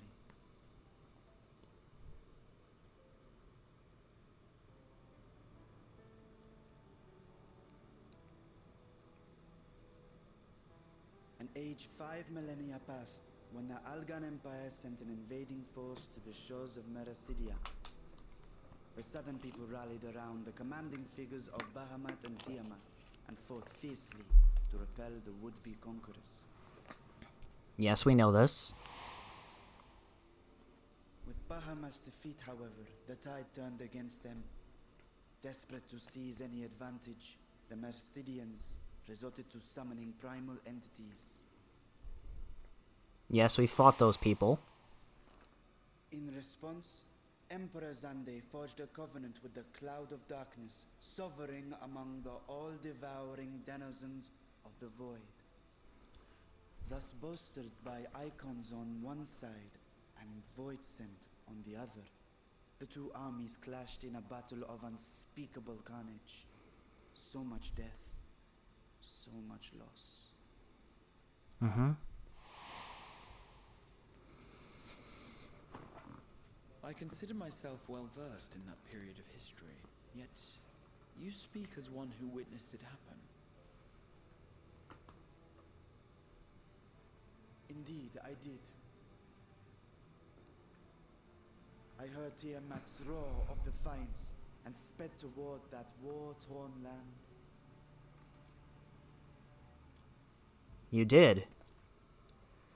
Along with my sibling, Ajdaya. Ajdahe? There's another one? Dragons are not male or female as men are wont to classify, but elder sister is the closest a mortal tongue can come to describing what she meant to me. I was the last of our brood to hatch, and Ajdaya cared for me where my sire could not. Thus I was with her when Tiamat roared.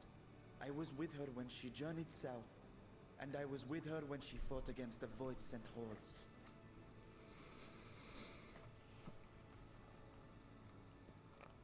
Yet no matter how many of their vile fiends we cast down, more rose from the abyss to take their place.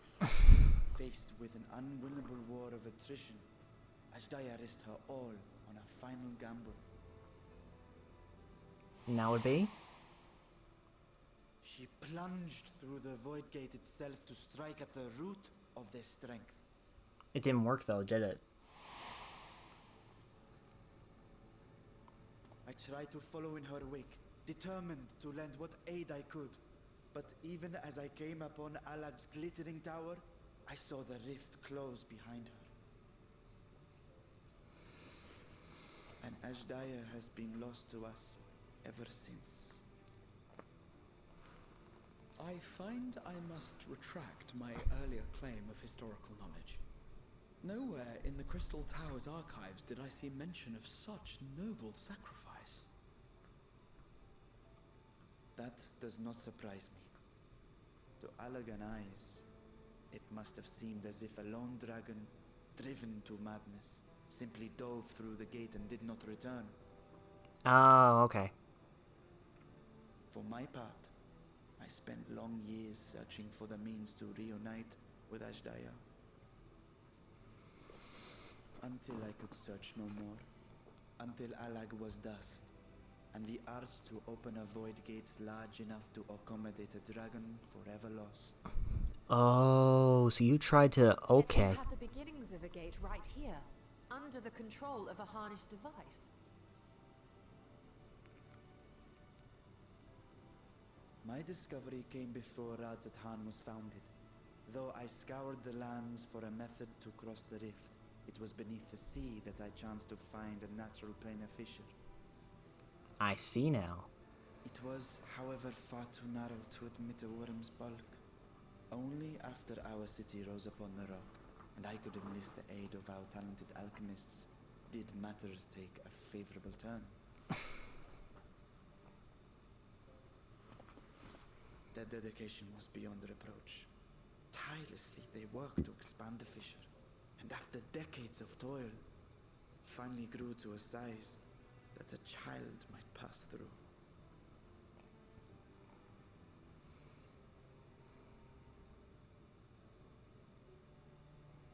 Not long ago, you told us that you called out to your kin, but Ajdaya's answer was silence. I suspect the conclusion to your tale is not a joyful one. Oh, yeah. With hope in my heart, I used a simulacrum to cross the threshold. But no, I did not find her. What I found was a host of Void-sent, clamoring around the opening they had sensed. 'Twas but a moment, but enough. I had no choice but to retreat and allow the portal to contract once more. Oh.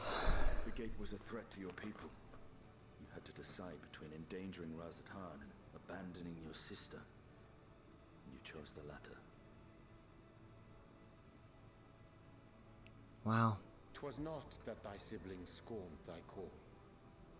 'Twas that she was trapped beyond a barrier through which neither roar nor dragon may pass. Even now, in the desolate world of the 13th. I can scarce imagine your pain, yet it was wise not to linger in that place. Too long a sojourn, and even a being of your power risks being warped into a creature of the void. It does. You've seen this phenomenon before, when we stepped into the darkness.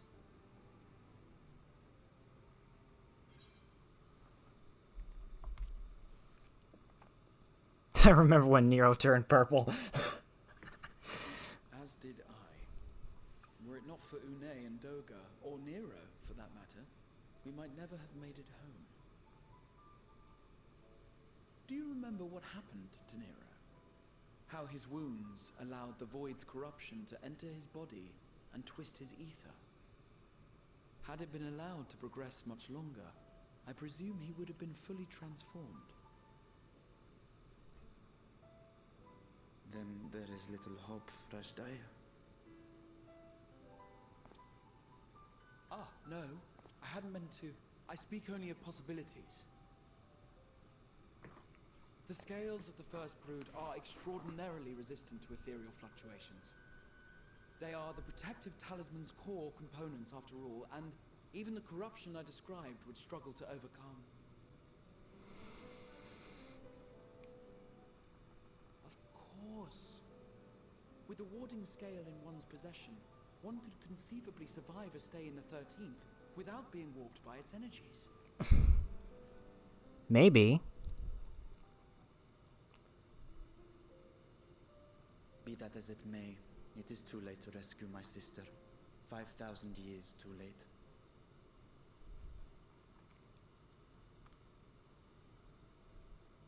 And now countless others look to me for guidance and protection.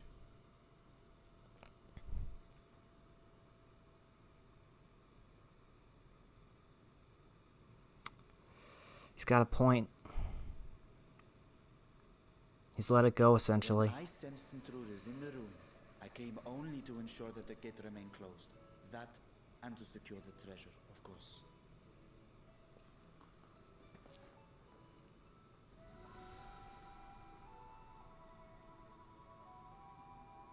I wish only to forget the rest.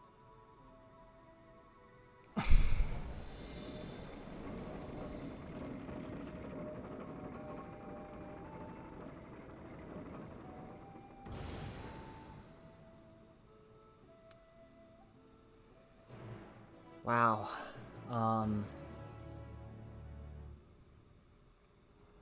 Damn, that was a lot. Hey, what the fuck? So they managed not only to expand the fissure, but also manipulate it as one might a gate. Astonishing. Is there any chance I could learn more of how this feat was accomplished? I will tell you what I can. First, however, I must return to the High Crucible and arrange to replace the guardians you so handily destroyed. It will not do to leave the gate unoffended. My apologies. We were perhaps a touch zealous in our rush to uncover the vault's secrets.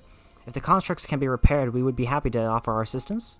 That will not be necessary. Much as I retain spare vessels for myself, we keep duplicate guardians on hand for such eventualities. In any case, we should return to Radzat.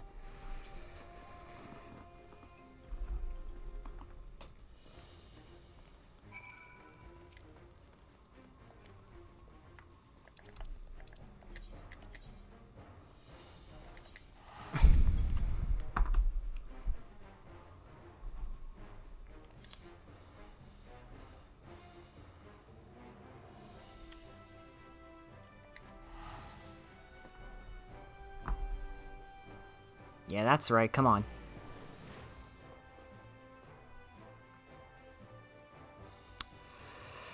Man, that story was fucking brutal, man. Jesus.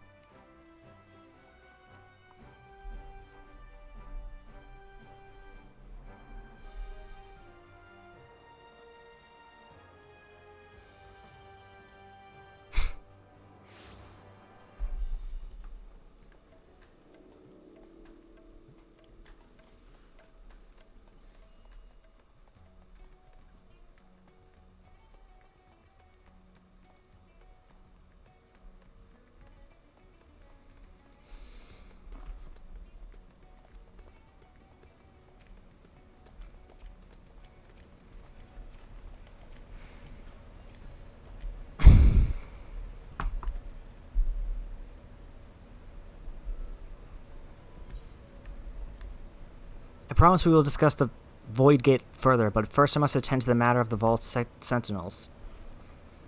As your instruments have no doubt informed you, the Capiculu has been reduced to so much scrap. Please bring a new one out of the storage and see that it is conveyed to its post along with some few lesser constructs. Was it tomb robbers, fiends born of the Tower of Zot by the sisters? Do not tell me it was, yeah, it was us.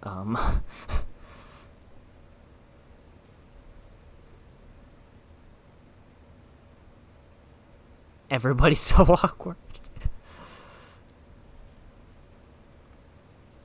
Even Orion J's like, I got nothing. Why such guilty faces? Surely it isn't you who are responsible for this. Oh. Well, the details aren't important. I shall see it done immediately.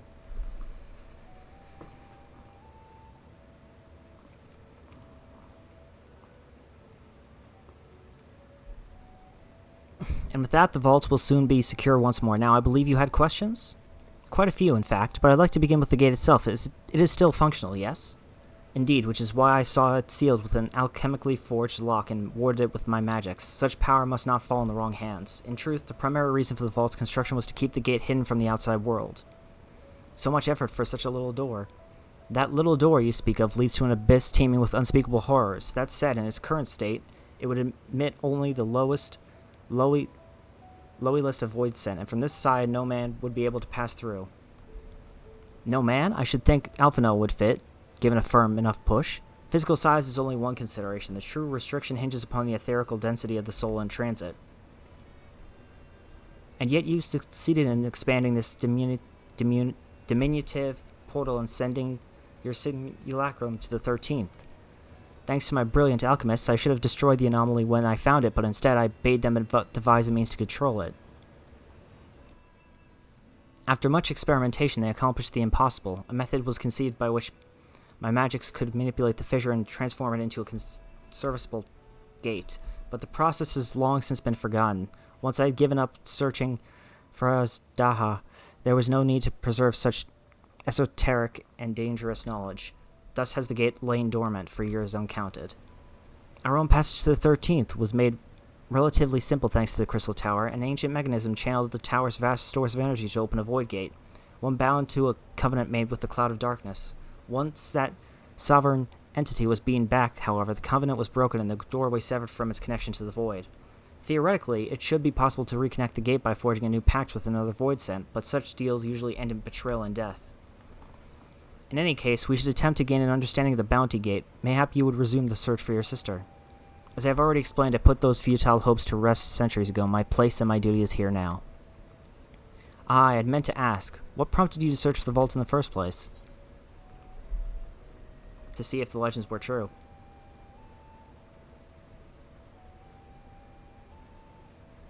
As you have seen, the fabulous wealth from the stories is quite real, if not its rumored origin, but I'm afraid I must assert a prior claim.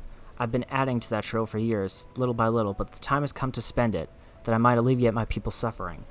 Then we are of one mind. We had no intention of taking it for ourselves. Isn't that right, my friend? Well, I mean, sure.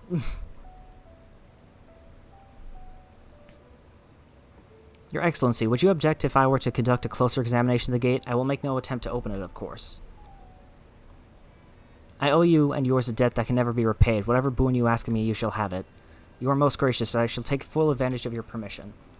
Would that I could join thee in thy study, but the Loporits will be anxious to receive my report. I beg my leave of you.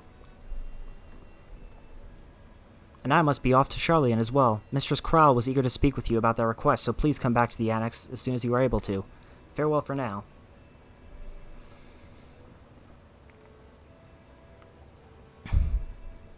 They're not talking about... I think they are, actually. Oh, shit. Missed the realm. We can discuss my findings once I return. You'll not be rid of me so easily.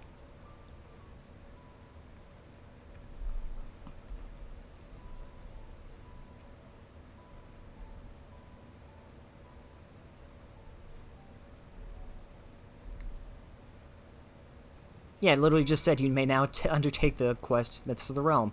The difficult part in all this will be deciding how best to put these riches to use. Will you lend me your assistance in these deliberations? Of course. Thank you, Orin.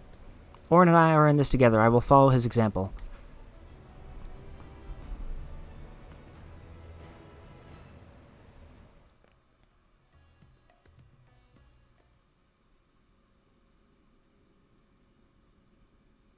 Meanwhile, elsewhere.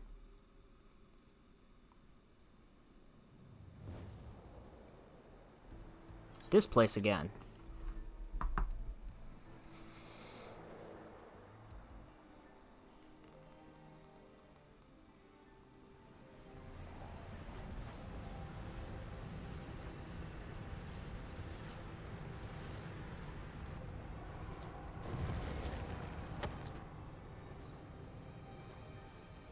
Who the hell is this?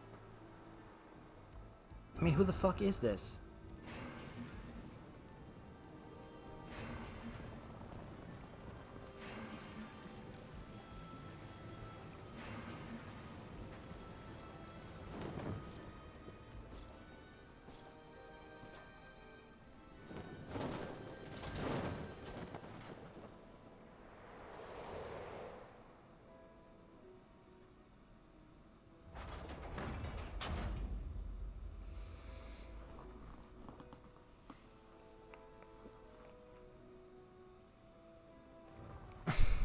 I sensed the breaching of a gate, but it was instigated from this side. 'Twas thrown open from the other.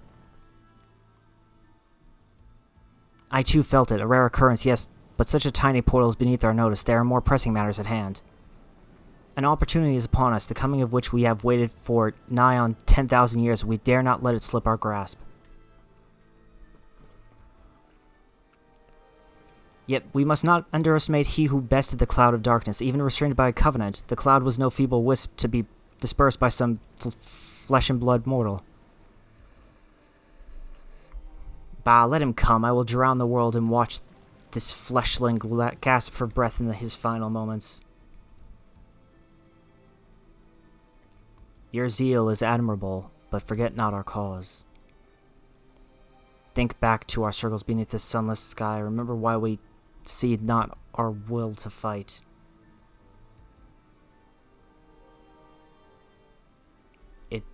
Tis time we set him...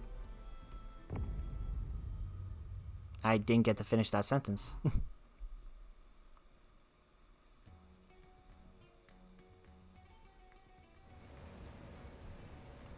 Are you saying that the 13 is going to be the new villain? That we're going to be going to the 13th shard and that's going to be the new villains? Shall we begin? If we are to spend the treasure wisely, then we must first determine which group would benefit most from monetary assistance. Some of my citizens may find it intimidating to speak with the satrap directly, so I would ask that you act in my stead. Orin, you are to visit Akiali and Yedimad. Speak with Matia and his people and listen to their grievances. Estinian, I bid you do the same at Palaka's stand. I will be conducting my own inquiries at the Giant Skull grounds.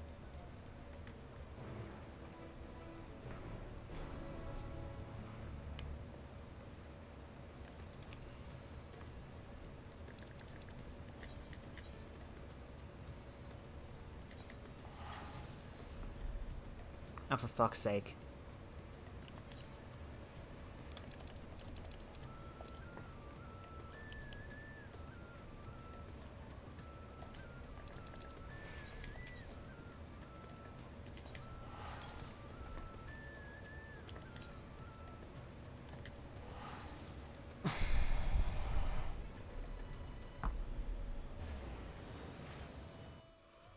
Thank God. Finally was able to get through that.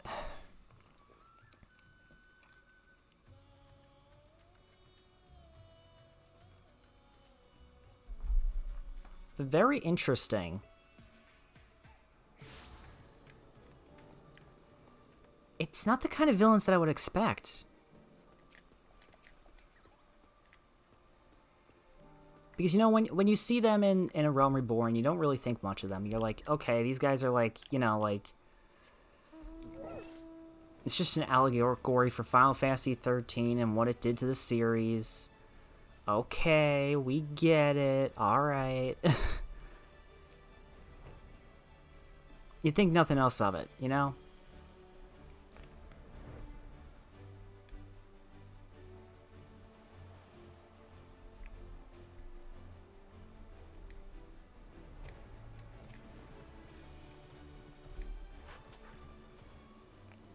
Oh, Orin, I was so glad to see you had returned unharmed. You finished with the boat, then. And anything the village desperately needs? Well, I suppose Kalzal's lost hit us the hardest. I've been trying to find buyers for my fish, but although I sell a few here and there, it's so much more difficult than it was before. Everyone's still struggling to rebuild their lives. For now, we're just banding together as best we can.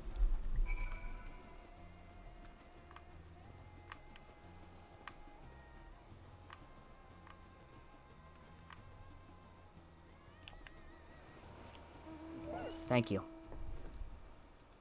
I was so afraid there that it wouldn't allow me to fucking get on my goddamn dog. On Argos.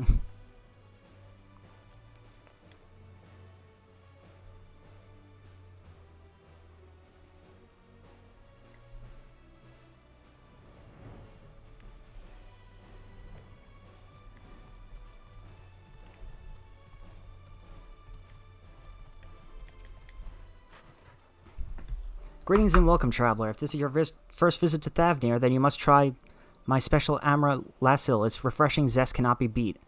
What could such a wonder cost, you wonder? Normally I part with 3 bottles for the generous price of 19,800 gil, but for you I am willing to go as low as even 10,000. You'd be practically stealing from me.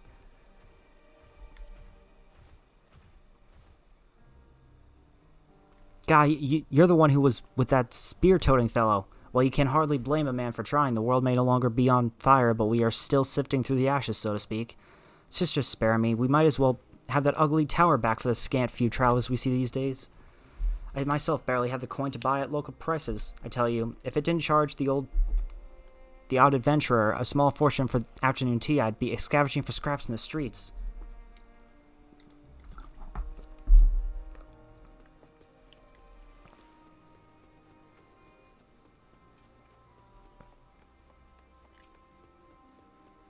You call that a small fortune? How fares the port? Well, it's in shambles, isn't it? The trade routes are open once more now that the danger is past, certainly, but no small number of merchants have had to sell their ships to make ends meet in the short term. Add to that the sailors we lost in the final days, and it's little wonder the flow of exports is no more than a pitiful trickle. If Kalzal and his consortium were still with us, I'm sure he'd have found a way to turn our fortunes around. Now that was a man who got things done. God rest his soul.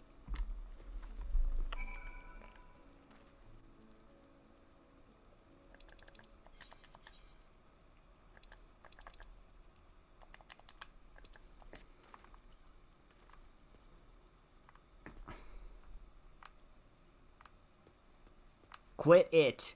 Fucking stop moving. God damn it.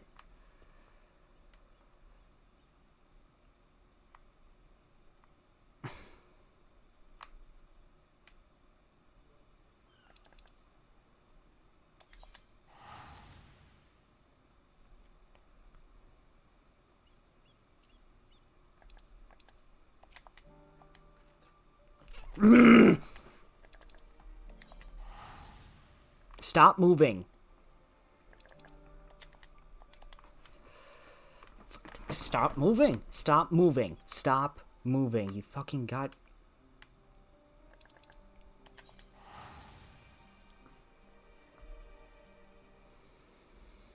Thank you. I cannot stand my controller. I need a new one at this point. Like, this is getting ridiculous. How do these controllers only last 2 years, bro? 2 years. Who fucking decided that was a good idea when they made this controller? Oh yeah, you know, like they're only gonna last them 2 years. It's fine. 2 years is a blink of an eye for me. Okay.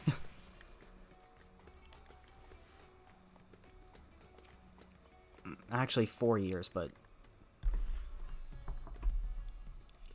still, it's still a blink of an eye. My advisor's return. I've just made it back myself. Why do you retain this vessel now that your true form is known? You could have flown across the island in a fraction of the time. Be that as it may, the sight of a massive creature descending from the sky can be startling, to say the least, and there are few places I can enter comfortably without the risk of flattening some cart or stall. true. Fair enough. As for my inquiries, the people of Palakistan were unanimous in their reply. They are surviving. Resources were stretched to the limit when refugees were pouring in, but they persevered with some assistance from Yedelmed. From what I understand, they have always been an independent community, hunters and foragers and the like, and I was assured that the jungle provides for their needs for the most part. Palakistan has weathered the disaster better than most, it seems. I myself heard good news and bad. The quarrymen were cautiously optimistic, having just sold a full wagon of giant skull to a foreign trader. But such visitors are few and far between. Compared to our best years, the weight of stone leaving Thavnir has been light indeed. Our nation is small and isolated, its prosperity dependent on a steady stream of exports. We must identify any obstacles to the flow of trade so we may begin working to remove them. Tell me, what did you learn in Akiali and Yedelmed? Not so good.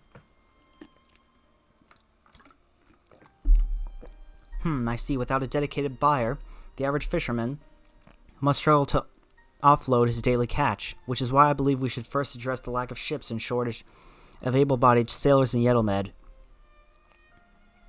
I am reminded of a child I spied as I made my way back to the palace. His father lost at sea when the beasts sunk their vessel.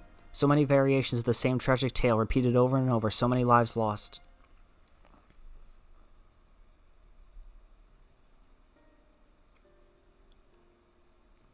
Yeah.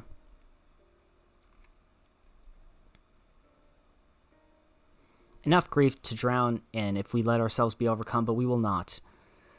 Orin, Estini and I will consider the perspectives you've brought me and devise a plan to help my people confront this adversity. Come, I would like you to be in attendance when I announce the proposal to my assembled functionaries.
Oh yeah, I forgot he died.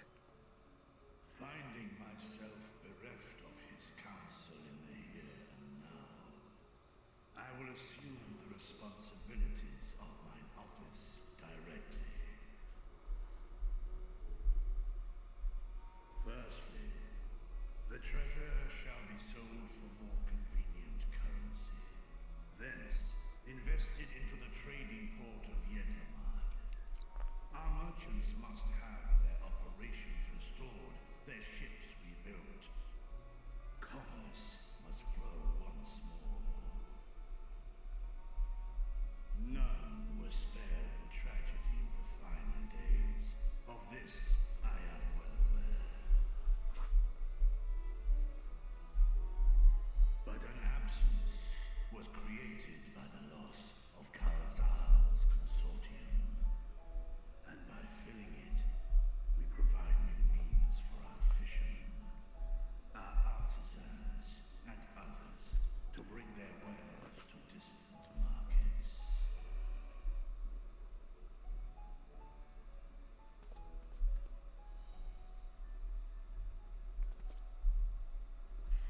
And what of the children who were left without family to care for them?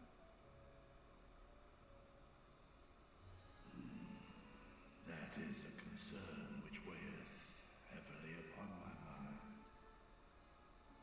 The simple gift of coin will soon be exhausted, leaving these young souls adrift on the fringes of our society.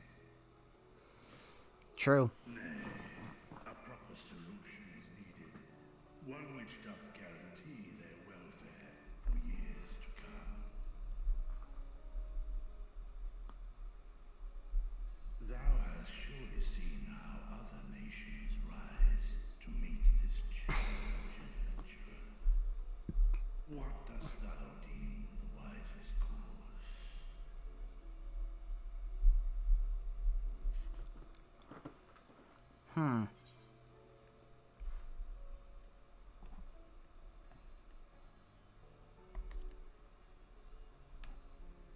I hate to say this, but taxes. I see. We create a reliable source of revenue. Let us put this idea into practice. A contract shall be written, requiring all who receive of Al-Zadal's treasure to commit a portion of their future earnings towards the running of an orphanage.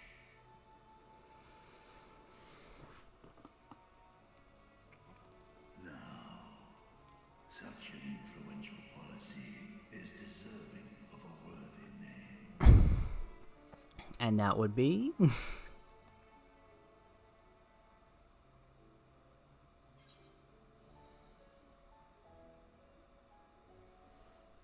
Something with Kalzal seems appropriate. A fitting candidate.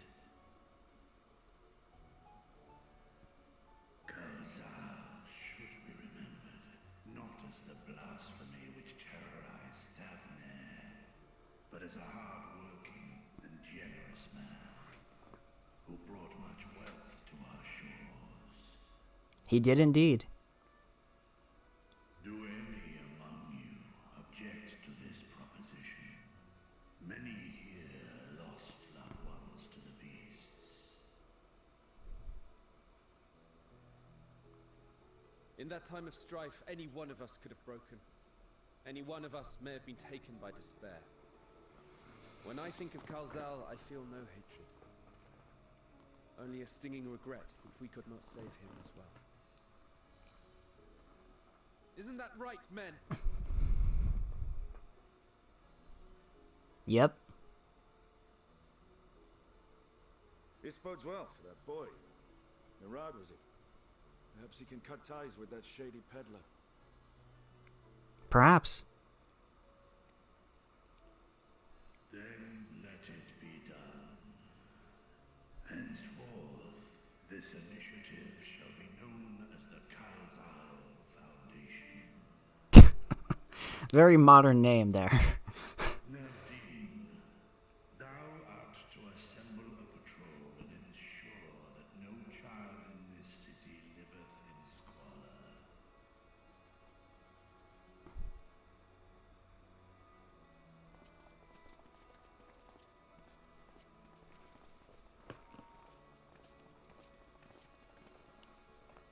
He's doing a good job so far. See to the management of our funds and make haste.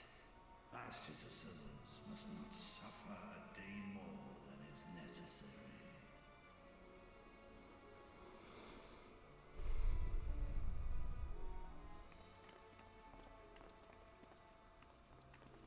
Dragon and man, side by side in pursuit of a brighter morrow. Reminded of Ishgard. It does remind me of that, yeah.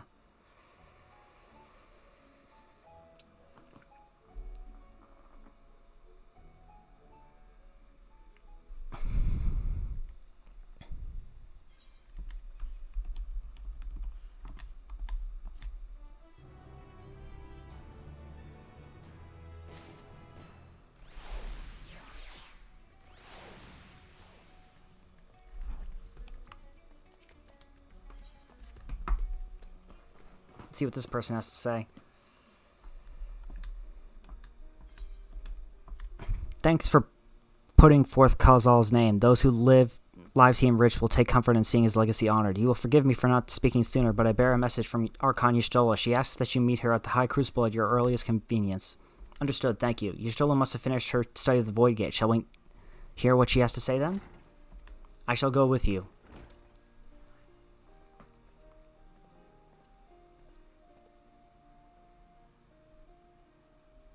I thought the satrap would be too busy setting up the foundation. My clerks have been the well-oiled cogs of this administration since before Ahewan assumed the office. They understand what needs to be done, and I am curious to learn what conclusions your Archon has reached concerning the gate's unique construction.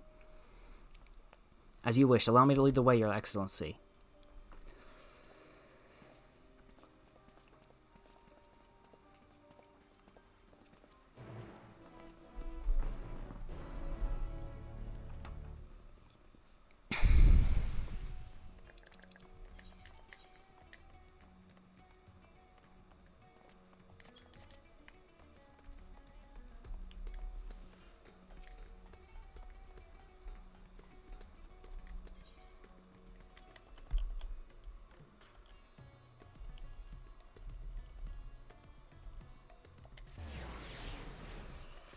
Okay, then.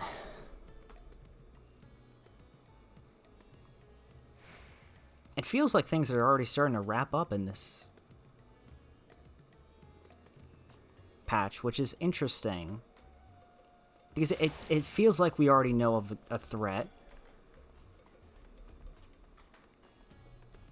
But can you do the Void Scent for 10 years? That's the biggest question. Because the Void Scent were,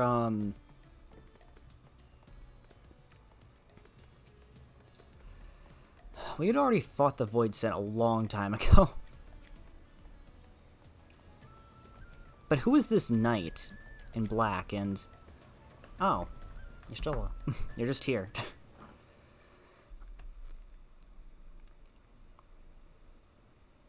Right, here we all are. You discovered something new. Yeah, what'd you discover? I took a closer look at that device. I was able to determine how it keeps the Void Gate sealed, but not how it might instead be employed to expand the opening. For that, I would need to reference the technique developed by Vritra's alchemists, no records of which appear to have survived the intervening years.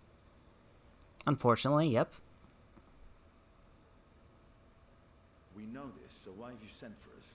Have you learned aught of value or not?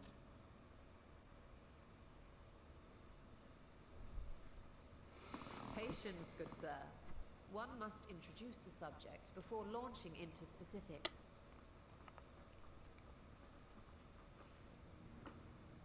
From what we understand, travel between worlds is accomplished by passing through the nebulous rift which exists between them. Picture, if you will, the moment you were called to the first. Yep.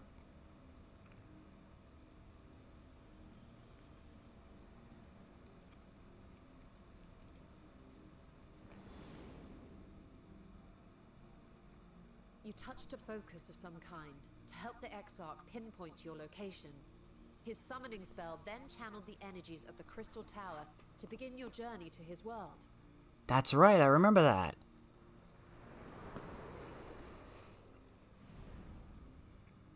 The magics tore a hole in the wall separating source and shard, and cast you into the intervening nothingness. In that place, the laws of nature hold no sway.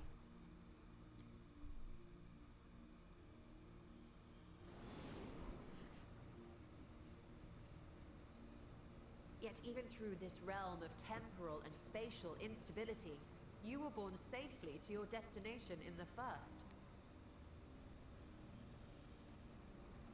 The feat that guided you across such an unimaginable distance, both physical and metaphorical, was nothing short of a miracle. Then why have I done it more than once? Then what of the many voids and found in the source? Who guides them here, and how? An excellent question. Though the are several methods by which the Void's denizens might intrude upon our world. The rituals of summoning are the most typical. For example, let us consider the Gargoyle, a creature of middling power. Right.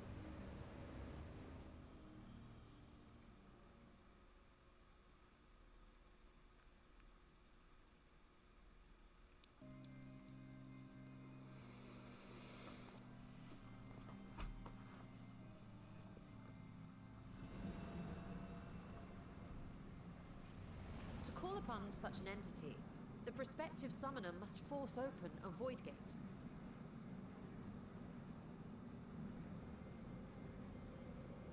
The portal lasts but a moment and is relatively small, allowing only an imp or other lesser being to squeeze through with their physical body intact.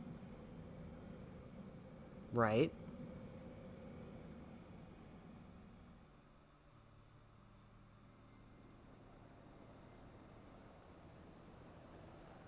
Our more powerful gargoyle, however, is too large for that. Creating a gate big enough for him would require vast amounts of energy, far beyond the reserves of any one mortal practitioner. Right.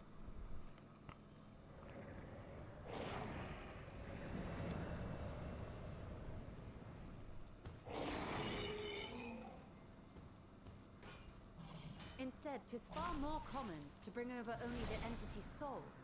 We had a taste of that ourselves when a certain exarch dragged us to the first. Right. We know about that.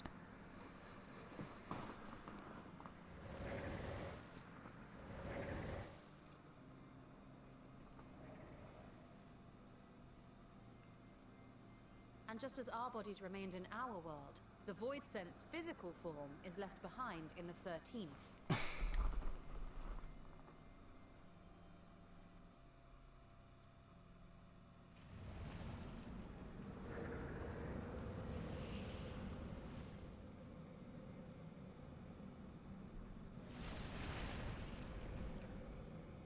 Once at its destination, the summoned soul is granted a temporary shell to inhabit. In the gargoyle's case, a stone effigy has proven a suitable vessel. Right.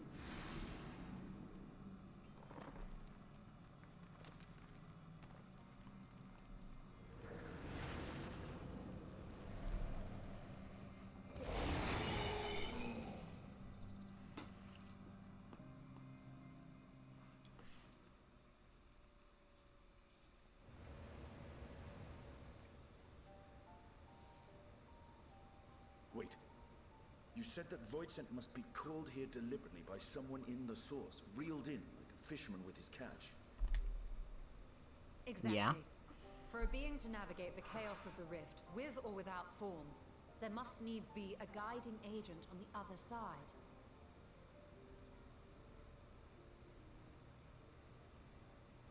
When the hordes poured forth from Alag's Great Gate, it was the technologists who drew them through. Right, exactly. Though to my knowledge, planar fissures are in essence natural passages between our world and the void, which require no such guidance to traverse. Why is only the boundary between the source and the 13th so fragile? So much so that it often tears open of its own accord. That's a good question. I believe solving that mystery is key to understanding travel between the source and its reflections. And how do you intend to get your answers? No. The danger is too great. Oh god, she's asking to go in? But what some call danger, others think of as adventure.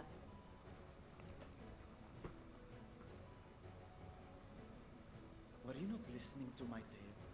Never mind that the means to expand the gate has been lost to the ages. Even could you force the portal wide enough, you would be greeted by an army of murderous horrors the very instant you step through. I assure you I was most attentive, and I agree that to go alone would be certain death. But if I were to bring along one who has already braved the 13th, and humbled the cloud of darkness, Well, Oh yeah, that's right. I did do that, didn't I? would be much improved. Count me in.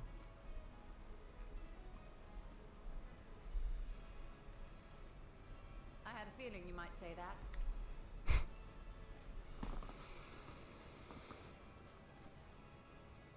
Once again, I put my life in your ever-reliable hands. That said, as much as I would like to march straight back to the Void Gate, there is the small matter of being unable to open it without the Satrap's personal authority. Oh no, she's giving him the look. As I've said before, I will grant you and yours any boon you choose to name, provided it does not endanger my people. You have my word that we will take every precaution. Not a single void scent will be allowed to threaten Radzat-Han, assuming we manage to expand the portal in the first place. You have a plan. Actually, I had hoped you might help us with that. I presume the alchemists you retained supplied you with some explanation of their methodology. That they did.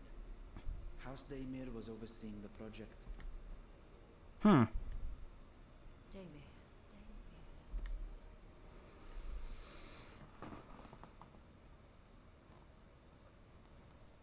I did not fully comprehend the theory, but their research began with a void scent which had slipped through the fissure. After a thorough examination, they created an arcane simulacrum possessed of similar qualities. A man-made void scent, if you will. It was apparently indispensable in their efforts to enlarge the gate. Ah, I see. A man-made void scent.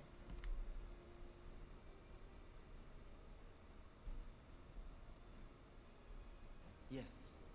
Being great admirers of the Archons, House Daymir submitted detailed notes to Charlene's official committee. They expected praise and accolades for their simulacrum, and were thus devastated to be informed that their work had been classified as prohibited material.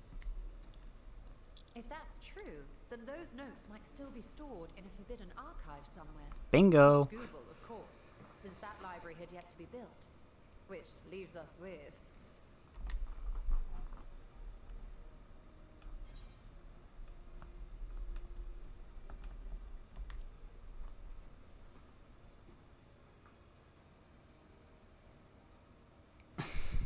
Bingo. Yes, it may very well hold a copy. Might have to go visit Graha again. In which case, I say we head directly to Charleon.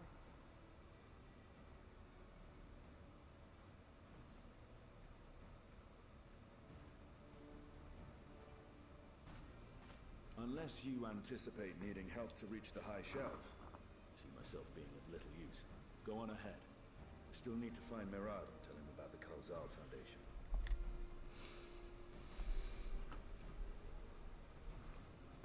Alright then. Have fun, Estinian. Let us be on our way as well. Yep, let's go. Let's go.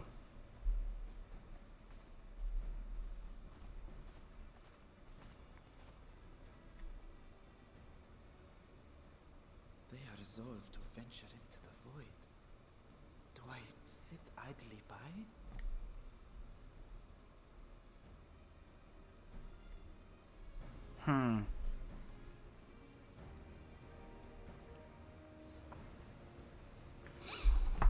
I have a feeling this is going to be a bad idea.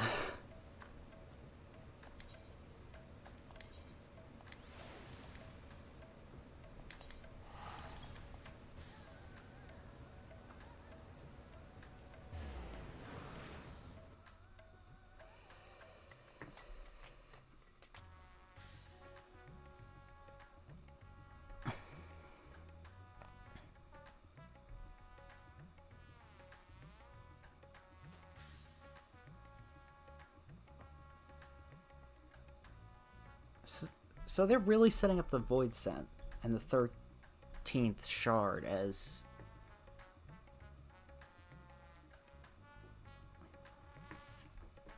I mean, it is an interesting mystery, but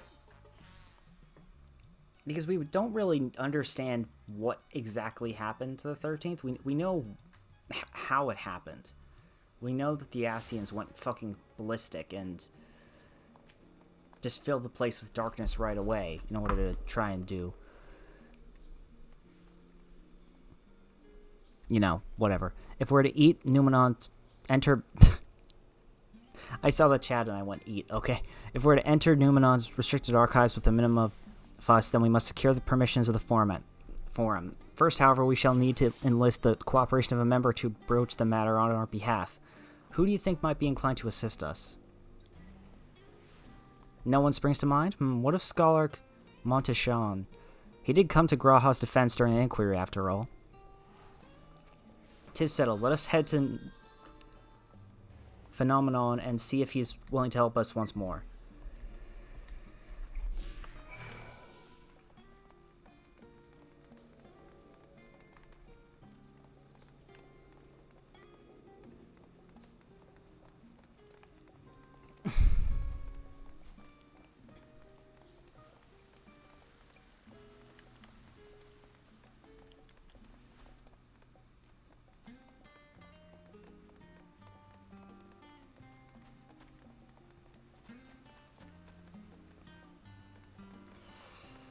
You know, when I heard Y'shtola promise that she'd...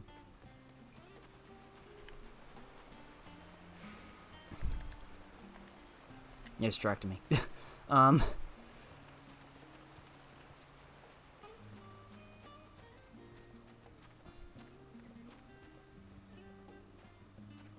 That she'd be back somehow?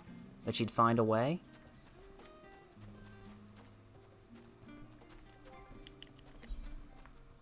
I honestly thought she was just fucking with him.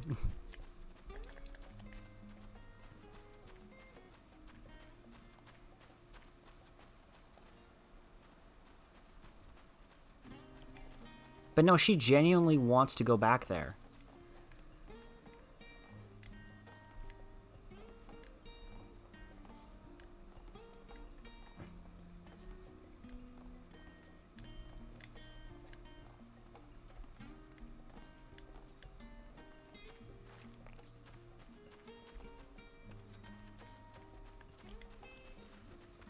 Oh, it took long enough for me to get a comment from her about something.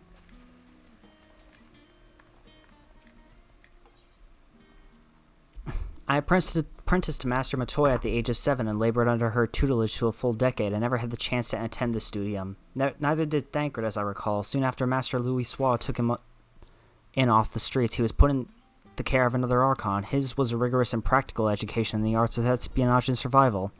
I sometimes wonder what my life might have been like had I pursued studies here instead.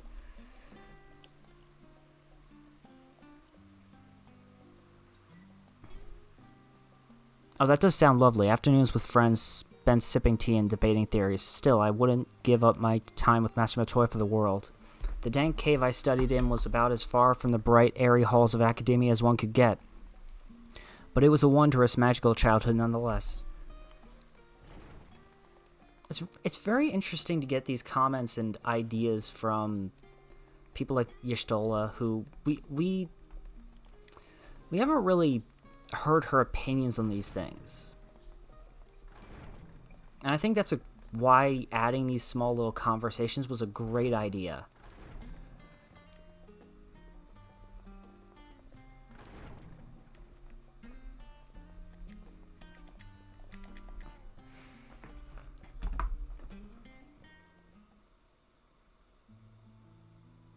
Ah, visitors, and quite esteemed ones at that. What may I do for you? Pray forgive for the intrusion, Scholar, but we're hoping you might help us secure permission to enter Numenon's restricted archives. Oh ho, no furtive forays into the stacks this time, eh? I applaud this newfound sense of propriety, yet in all this wide world of comparative serenity, what so compels you to disturb a vault of forbidden wisdom?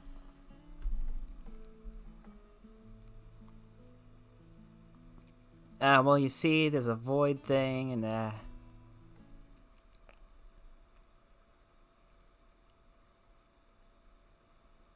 Fascinating. I had no idea such a technique existed. I would have been surprised if you had. If my assumption is correct, the research left behind by House Demir has lain dormant in Charlene's archives for many centuries. And if you unearth this research, what then? Surely you don't intend to cross over into the void. That is in fact precisely what we intend. To what end, pray tell? To develop a method of traversing the rift, for one that I might keep my word to a distant friend.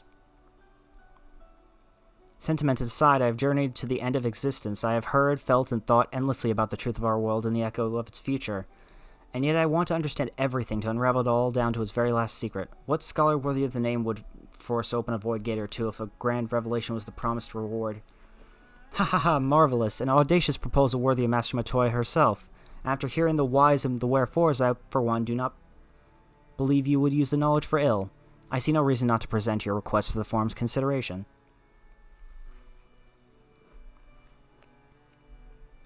Although, your petition would be better received if you also had the support of another well-placed acquaintance. Why, Master Fortuno, of course. He can hardly ignore an earnest request from his dear children's most treasured comrades. I was hesitant to approach him directly, but there is no denying that having Master Fortuno on our side would tip the balance in our favor. Very well, we'll pay a visit to the Levier estate and plead our case. One last thing before you go. I would consider it a personal favor if you might share with me the discoveries you make in the void. My appetite for knowledge is every bit as insatiable as yours, I'd wager, so if you could see your way to indulging the old man's curiosity? Of course, Scholar, we will be sure to pass on any revelations. They're probably never going to remember that. But then again, Y'shtola remembered Runar, so...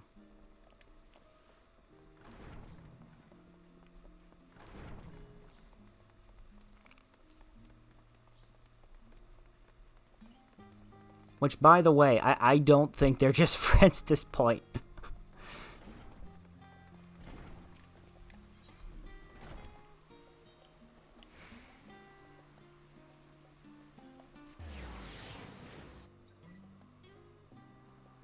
Does she use it too? She does.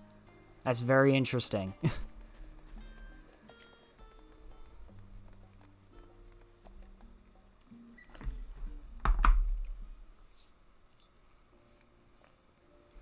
Ah, Master Oren, Mistress Y'shtola, how may I be of service? We've come to speak with Master Fortuno. Is he home by any chance? Yes, the Master is in residence. I shall inform him that he has guests.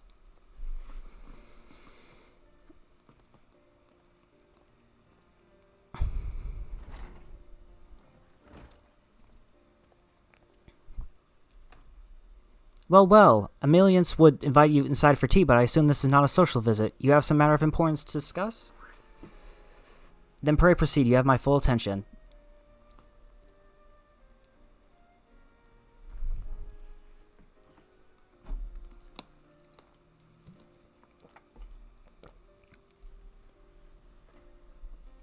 Well, I suppose I should praise you for following the proper protocols this time around. Scholar Montechon expressed much the same sentiment, I assure you. Will not attempt to circumvent the forum's authority again, unless it's absolutely necessary, of course. Of course. You do understand that the restricted archives are restricted for a good reason, yes? If no pressing need exists, then why risk the consequences of employing this forbidden knowledge? For a brother who misses his sister. She was his guardian and his friend, a selfless hero who crossed the rift between worlds to save her homeland from horror and suffering. But the brother has given up on thoughts of reunion. He spends his efforts elsewhere, watching over a people yet healing from the flames of the final days. Loyal to his duty while betraying the longing in his heart. 'Tis no vital mission, perhaps, reuniting these siblings, but it feels a worthy cause to pursue it all the same. As one who feared losing his own loved ones and spent years in research to prevent it, surely you appreciate how painful such a separation must be.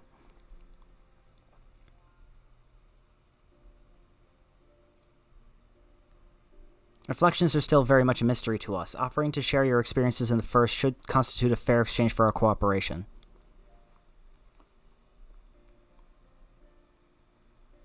Do not celebrate just yet. The forum must still be convinced. I will add your request to the list of today's deliberations and deliver the decision to you at the Baldician Annex.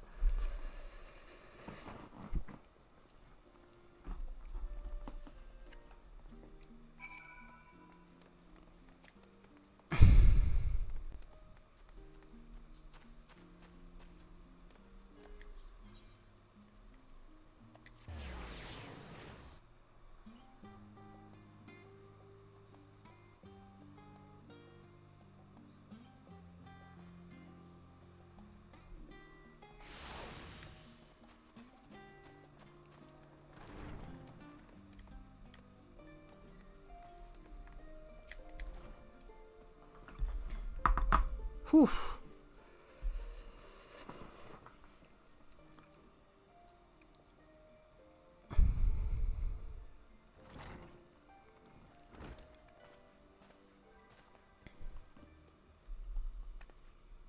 So what did the forum decide? To put it bluntly, Master Montoya has burned some bridges here in Charlian and salted the earth for good measure. When it became clear that our student was the petitioner in question, well, no few members voiced their discontent. Then the chamber was reminded, in no uncertain terms, I might add, of the incredible debt we owe to you and your companions.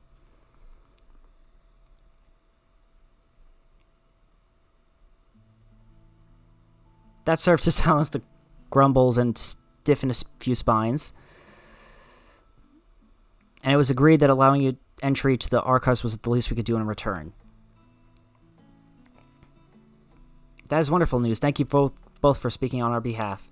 Yes, well, as I am sure you are aware, this permission was not extended lightly. Forbidden knowledge is to be treated with the utmost caution, and there will be repercussions if it is not. I wish you well in your endeavor and bid you a good day.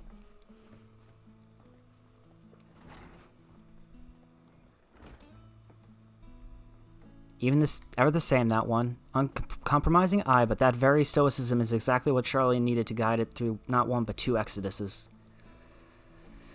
Yep.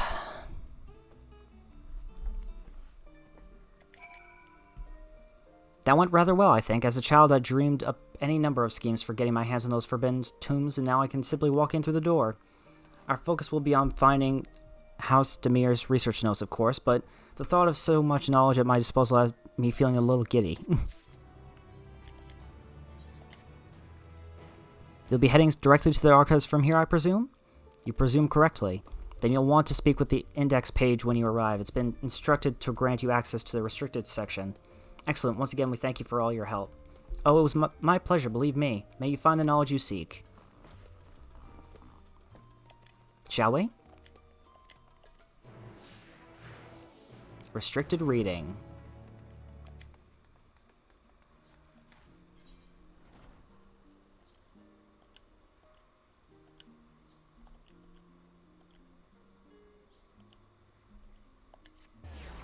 To the studium we go.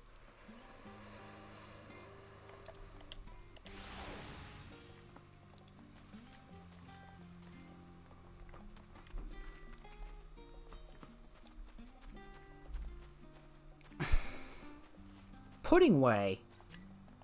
What the fuck you doing here? Excuse. Hi, game. Can you just let me talk to Pudding Way? I guess my pudding wasn't needed to stop the final days after all, but I persevere. Once people taste it, they'll be even happier than they were before the apocalypse started. I just know it.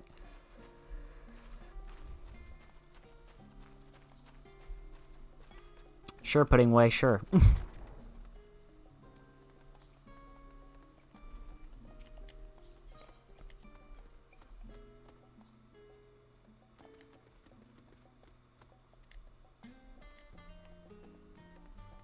Yep.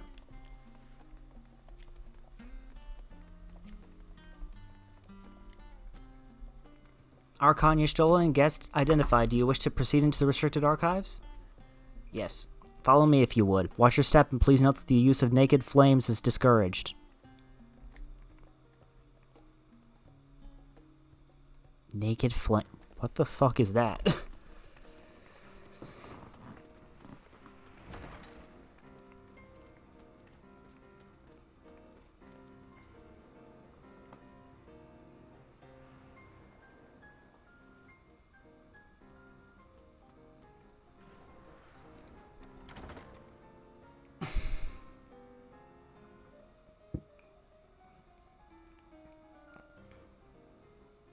House Demir's notes are to be found anywhere, it will be here.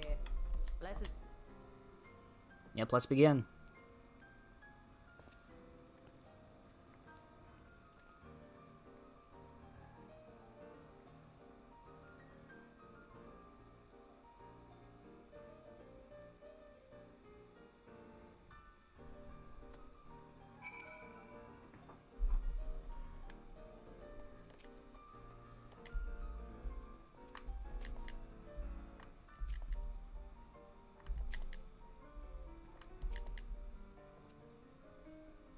I hate my drifting controller so much.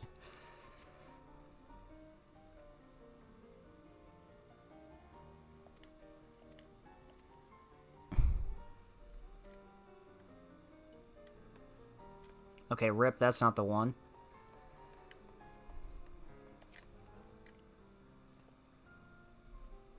This log, maybe?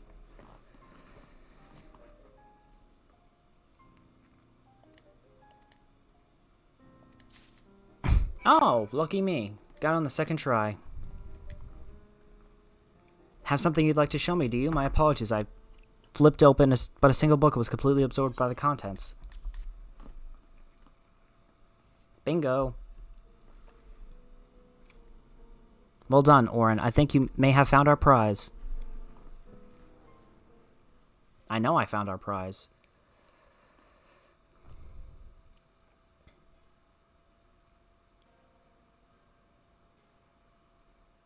Yes, the ether signature is unmistakable.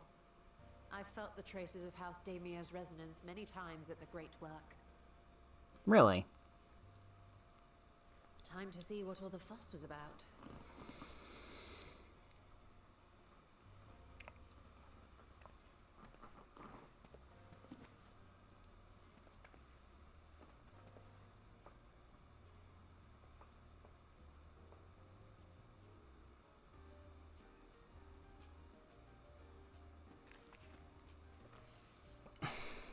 Alright, what...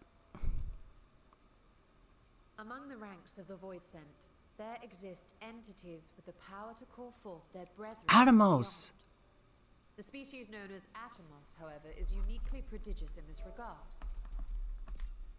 From its distended maw, it can expel an endless procession of void-born creatures. A talent which sorely tested the Radiant Host in its battles against these abominations.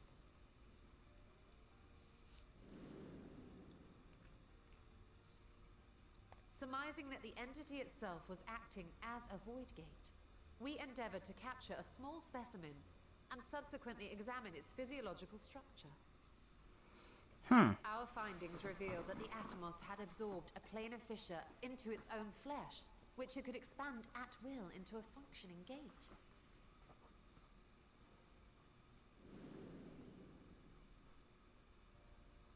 Upon further analysis, we identified an ethereal wave. I know that thing. That thing's always in those fucking treasure gates.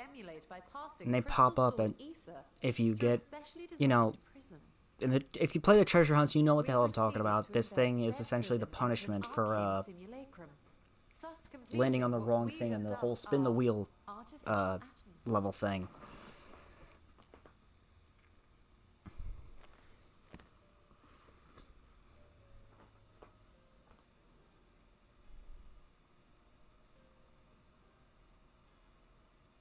How could I have been so blind to the possibilities? This species, not to mention its ability to summon void scent, has been discussed among academics for years now. Oh. Just before the advent of the 7th Umbral Calamity, we received reports of Atomos sightings from every corner of Eorzea. Surely you've at least heard the tales.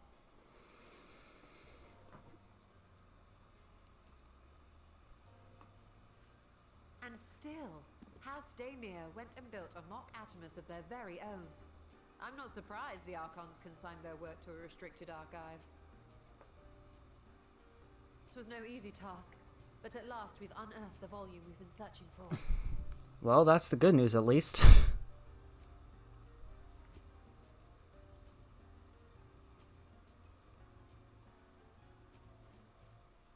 I'd be lying if I said I wasn't tempted to stay longer. See what other forbidden titles might be lurking on these shelves.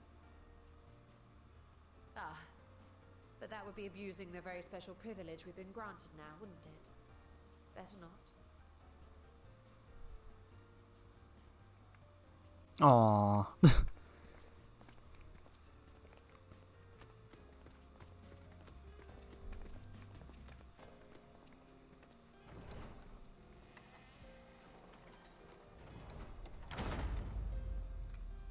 Great, now we have the knowledge that we need.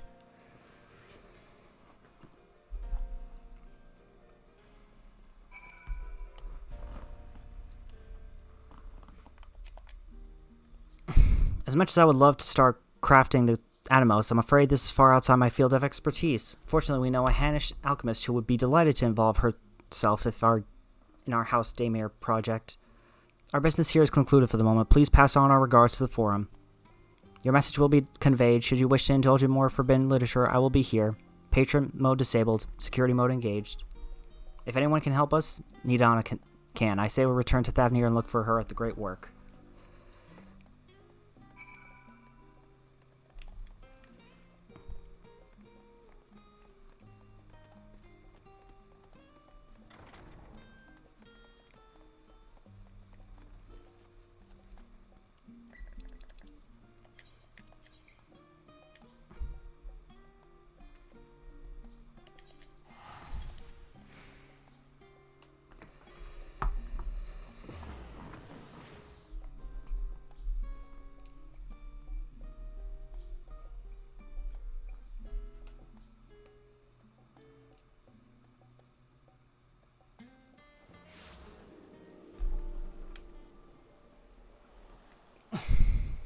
And so begins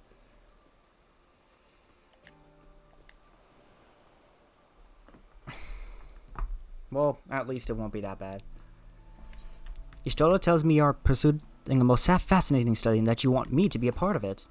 Yep. I have no doubt you will be interested. This research log should speak for itself. Will it now? By the sisters, this is the mark of House Daymere. I never even knew such a work existed.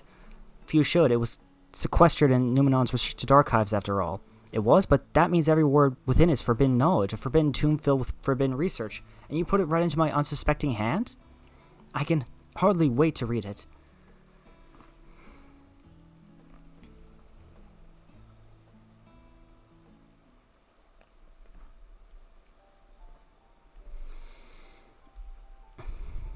To think that Daymere were developing such marvelous techniques so long ago, how many innovations have been lost over the centuries, I wonder? Now that you've glanced over the notes, what say you to help us building a new mock Animos? I say yes, 1,000 times yes. Work on a Daymere project that had even the redoubtable scholars of Charlene troubling in their sandals? No alchemist of the Great Work could resist. You are a woman after my own heart. Oh, I suppose I should ask, what do you mean to do with Big Mouth Simulacrum once you've built it? So there's a secret void gate, and it's been sealed but in the ruins at the bottom of the bounty. Today is a day of revelations indeed. If the purpose for a man-made Animos is to expand this hidden portal, then I will need to see it for myself, I think. Manipulating rift-spanning apertures is not the sort of thing you want to attempt without first taking into account every single factor. Then by all means, accompany us to the vault. I plan to lead us back there shortly, once we've finished gathering the components I require. Charlene's markets provided the raw aquamarine and pure water crystals, but I might need help obtaining a small quantity of astrally infused water. For such liquid, you need to go no further than the font of Maya. The ascetics of old once favored the place for their meditations, and the water which pools there now is known to and live in the flow of ether.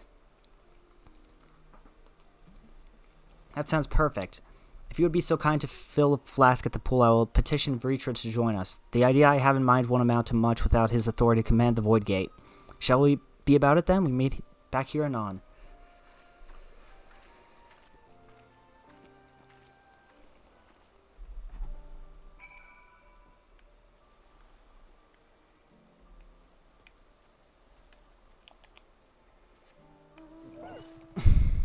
This might be one of the last things that we get to do for today, unfortunately, but I feel like we are getting close to the end of 6.1.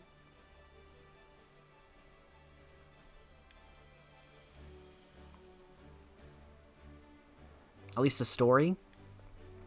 And then, of course, afterwards we have,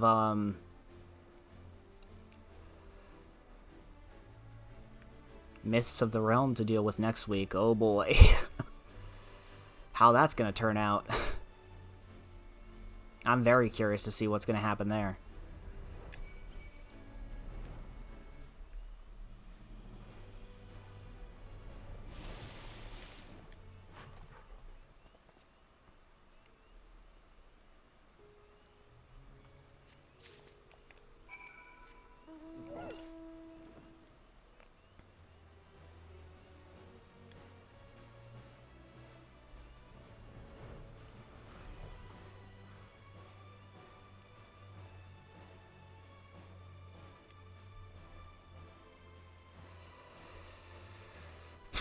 But I don't know how to feel about opening this, this void gate.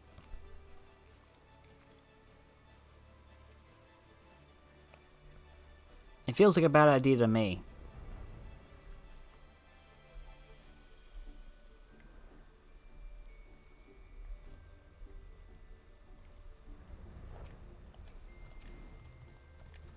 Ah, everybody's here. Do you have the flask for me?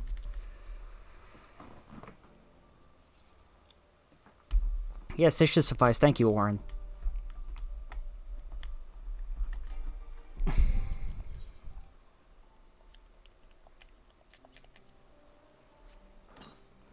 I didn't even realize I had a card in my thing.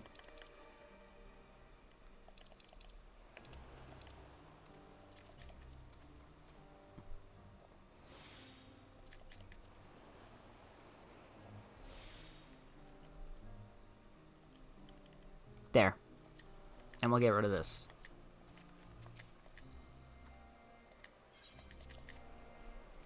Let's try this again.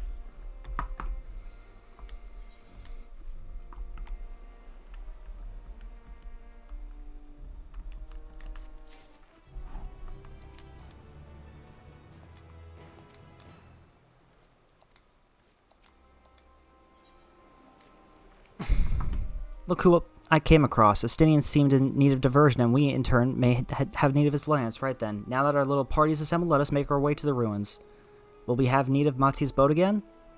Not this time. Once Y'shtola informed me of our destination, I arranged for a vessel to be made ready at Akiali.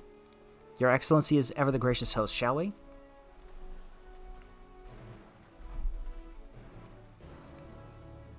Alright, Void Theory.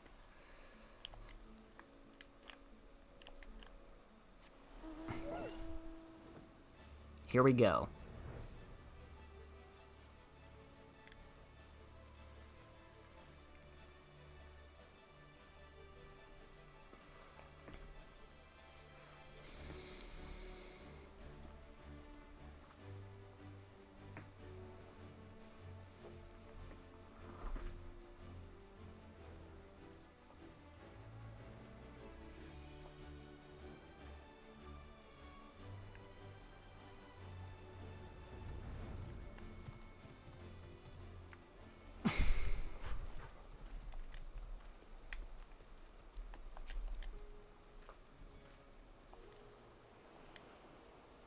Oh, this is so exciting. Azdal's legacy, to see the truth of a legend with my own eyes. All aboard for the treasure vault.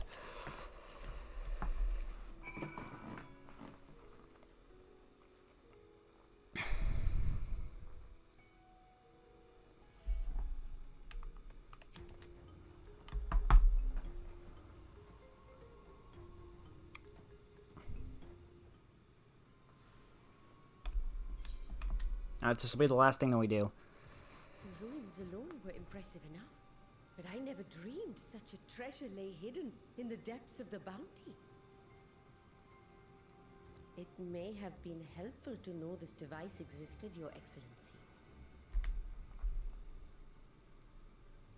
My apologies. The gate was a secret I shared with none but my closest advisors. I feared for what might happen should those with ill intentions learn of its existence.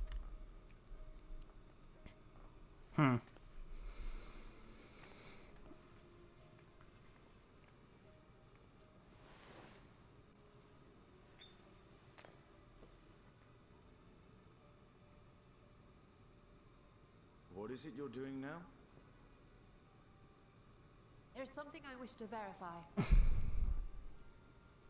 The NOAA reports claim that a short stint into the void carries little risk of etheric imbalance.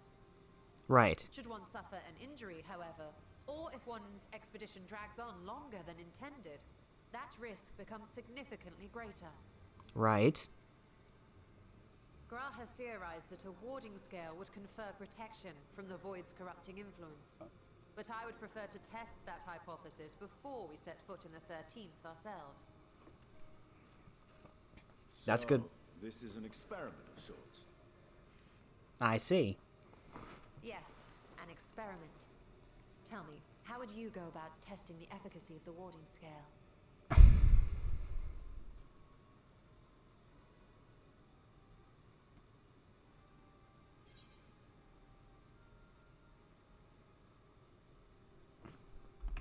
Send a familiar?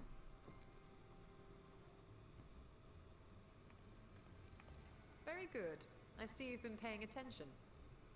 As Ritra sent his simulacrum, so too shall we rely on a familiar to bear the brunt of any unpleasant consequences. Good choice.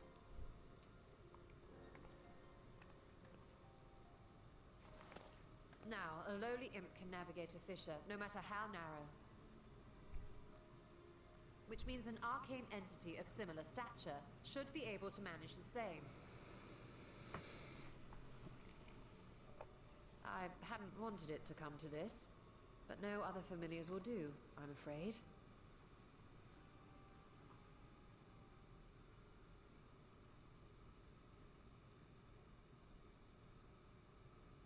I mislike the sound of that.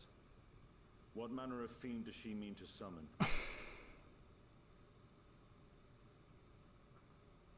From ocean rise and cloudbank form, from mountain spring and rainfall storm, from river flow and life be born.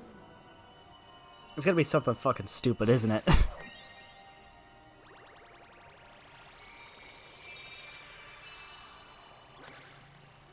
water, froth and foam!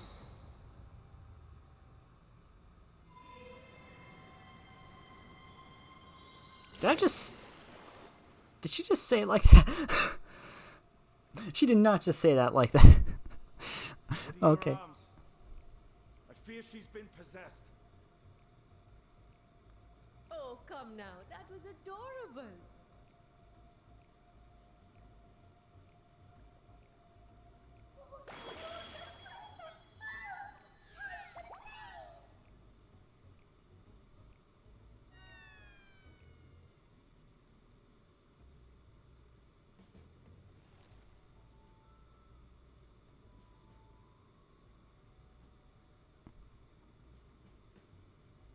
Though not my first choice.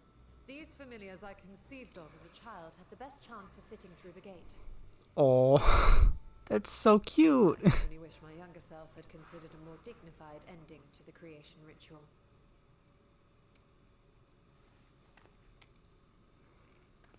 In any case, these two should serve as well. This one will bear a warding scale.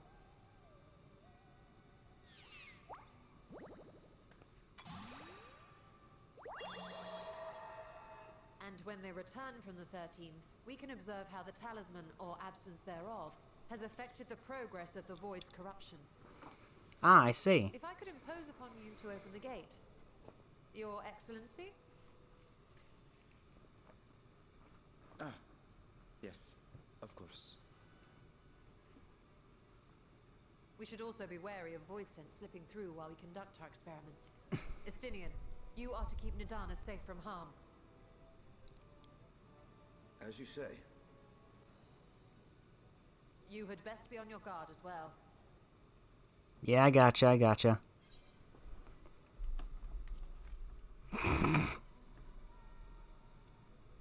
And we are glad for it. Let us begin, shall we?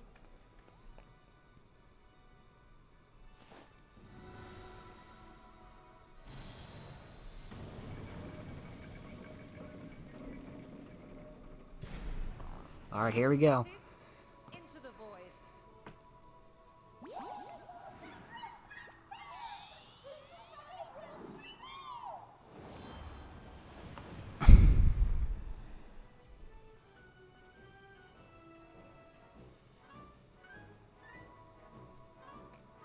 I do not like that music. Why? Why?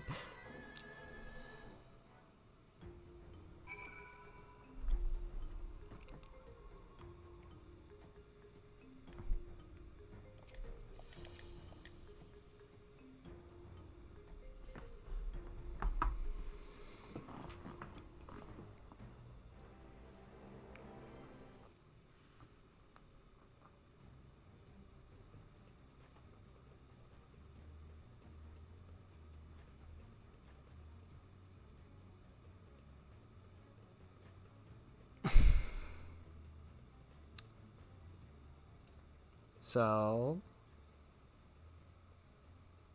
think we've waited long enough.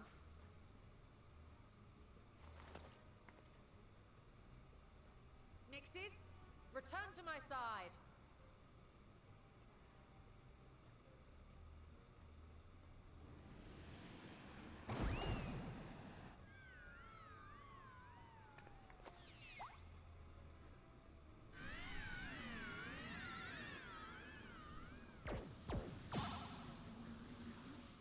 We'll rip that guy.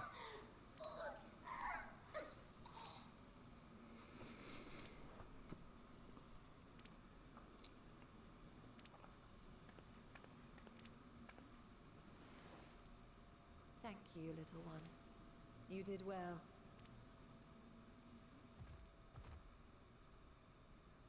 Poor thing. Its essence has been irrevocably warped.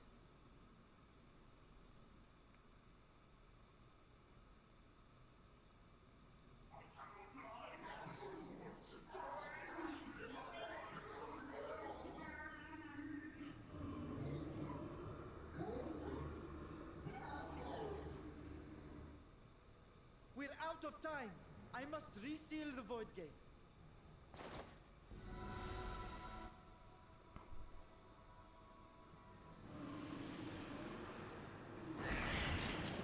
Oh shit. They're coming through.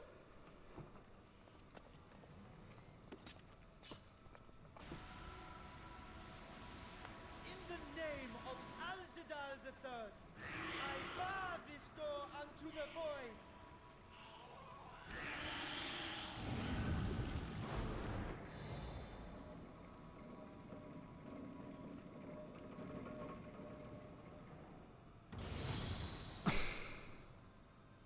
Whew.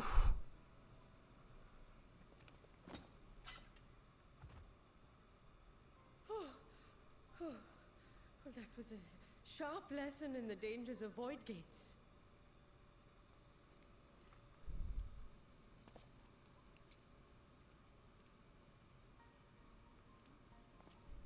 And what of our experiment? I'd say the results speak for themselves.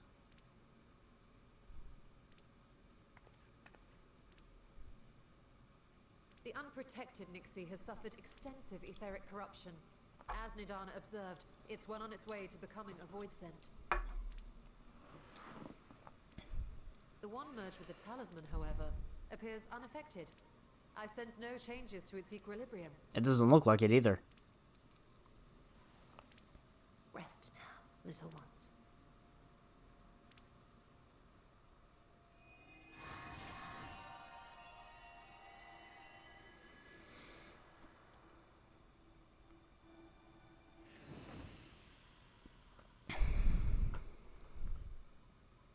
Graha's theory was correct then.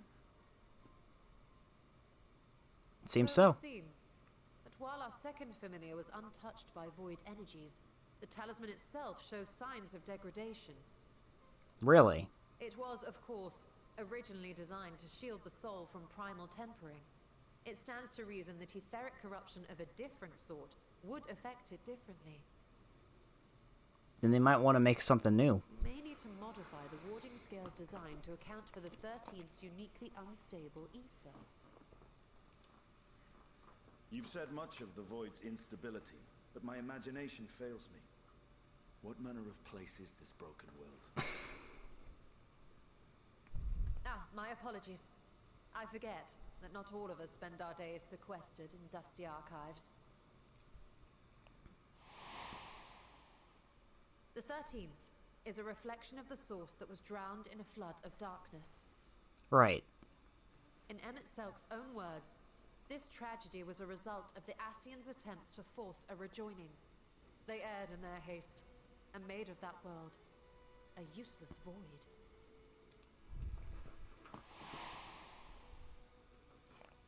You remember Una Kalhai, the unusual child we met during our troubles with the Warring Triad. He explained the fate of the 13th thus. The champions of that ill-fated world used the stone known as Auracite to contain the power of primals. But those self-same heroes were gradually corrupted by the Auracite's bleeding energies, transforming into fiends with an endless hunger for ether. By the Oh. time anyone thought to oppose them, Light's strength had grown too feeble, and the balance of the 13th tipped into eternal darkness. And what of your own experience? Will you tell us of what you observed during Noah's expedition? All I remember was the lady at the end. I don't remember much else after that. I can picture it now. The sunless, Stygian expanse, infested with legions of ether-starved monstrosities. A void in every sense of the word. Yep. What you have described in such lurid detail is exactly why I hesitate to encourage you.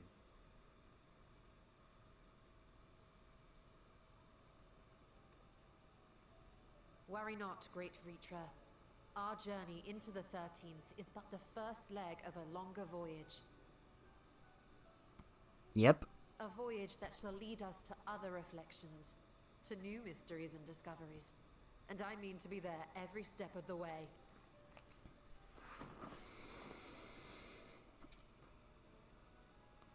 But first, I must focus on refining the warding talisman.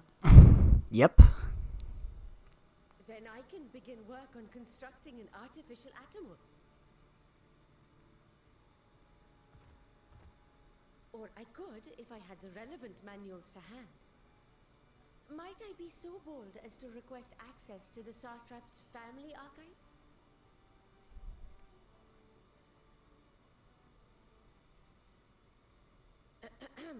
Your Excellency?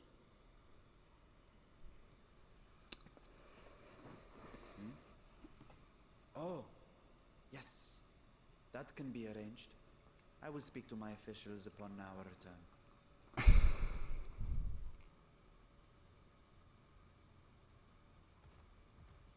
We will see you back in the city then. Nidana, are you not going to ask what the hell just happened there?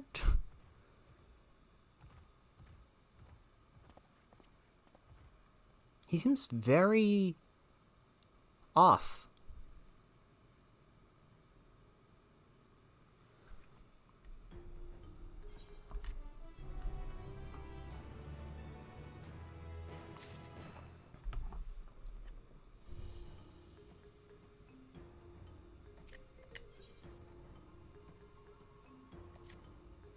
Okay, I think this is the last quest, so we'll just do this and then we'll end for today.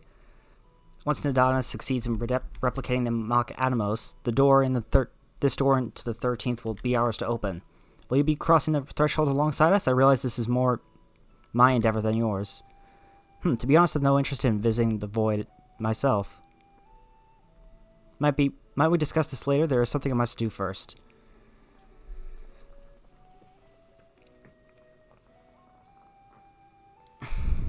Why does everyone insist on being so secretive? I at least had good reason for not wanting to explain my Nixie ritual. Shall we proceed with our other preparations then? As we saw, the warding scale can be effective at protecting the bearer from other sources of etheric corruption. Nevertheless, the set talisman's durability will need to be improved if it is to withstand the void's influence for a prolonged length of time.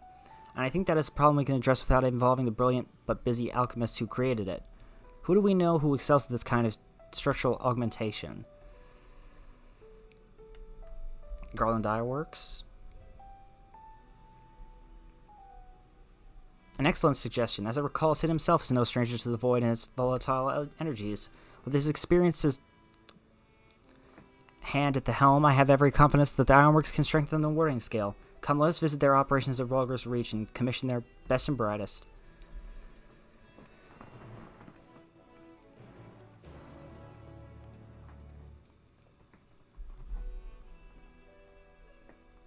Oh, we're just going straight there. Well, that helps,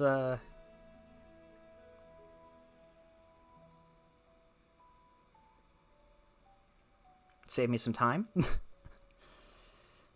But yeah, tomorrow we will be doing the finale of Shimigami Tensei Nocturne, which we will not stop. I'm going to repeat this again, so that way everybody knows this. We are not stopping till the game is done. Period. Orin, what brings you to the Ironworks? We have a commission for you and your president, actually, assuming he's available? Master Sid, certainly. I'll see if he has a moment free.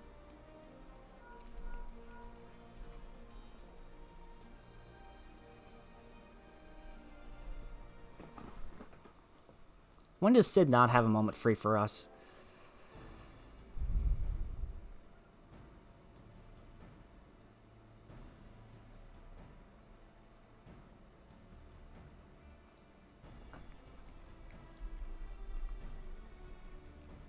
A pleasure as always. I hear you have a job for us?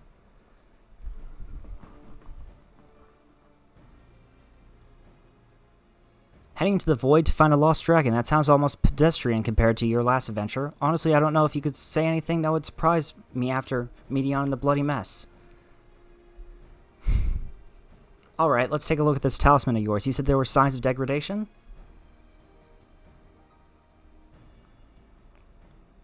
It seems some manner of corrosion has set in around a scratch on its surface, much as the void's corruption seeped into Nero through his wounds, in which case our best bet may be to simply prevent the scale from being damaged in the first place. And how might we achieve that? We have a coating agent for strengthening trinkets and the like, but I'd be wary of applying any compound which might upset the scale's delicate alchemical balance, far safer to address it in armor. We'll construct a protective casing. One utilizing metal alloys with high ethereal conductivity so as not to impede the talisman's primary function. A suit of armor, as you said. Nero has completed data on the 13th, so I'll have him pitch in with a design just to be sure. If only it weren't such an ordeal to convince him to follow our safety protocols. I swear, I've never had such a reckless employee. In any case, we may need some time to untangle the particulars. Understandable, we know how busy your schedule is, and the final result will doubtless be worth the wait. The hard part will be ducking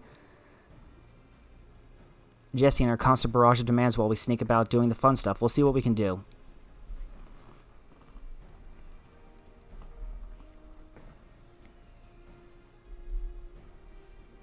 I think we can leave the rest in Sid's capable hands. Let's return to the great work and see how Nidana is getting on with the mock Animos.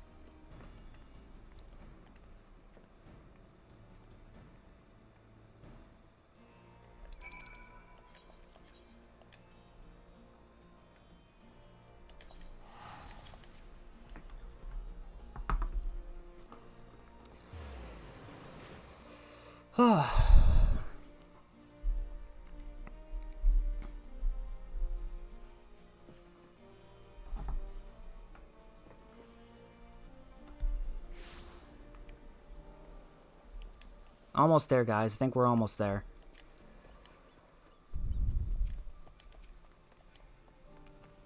If so, this will be the cleanest patch that we've ever done. 3 episodes. Probably. Less.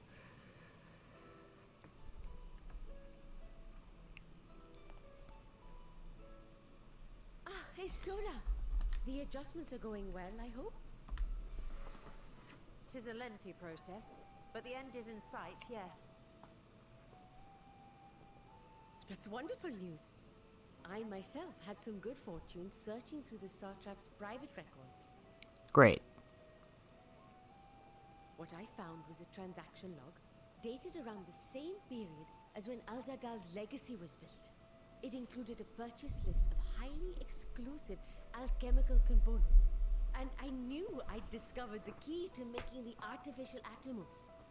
Great. I then visited the High Crucible to commission the materials. After I'd explained my requirements, I was beset by volunteers insisting I allow them to help with the entire project. The usual reaction to someone forcing open a void gate is to run for the hills. Harnish academics certainly are a different breed. Oh yeah, definitely. The alchemists of old were cut from a similar cloth. The unknown held no fear for them.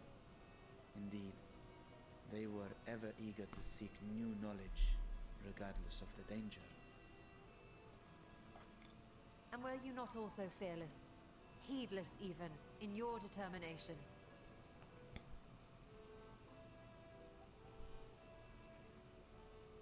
My sire entered his dormancy before I was hatched. And so it was Ashdaya who kept my eggs safe in war. It created a bond between us. Even long after I learned to fend for myself, I rarely strayed from her side. I don't think she's there anymore, man. Guardian, my sister, my dear companion. And not a single day passes that I do not mourn her absence. No matter how deep the darkness, I would not surrender my search. I promised myself the time would come when we would once more take to the skies together. But I am satrap now. The Radiant Host is here to serve, Your Excellency. Navdeen, what is this about? Celestinian told us of your predicament. For centuries you have protected Rads at Han, never showing your true self, hiding behind a curtain and living only in service to the people. Your dedication meant more to us than your deceit, and so did we accept you as our rightful ruler. After all that you have sacrificed for this nation, did you imagine we would begrudge you your heart's desire? We survived the final days. We are a strong and proud people. We, the Radiant Host, will keep Thavnair safe in your absence.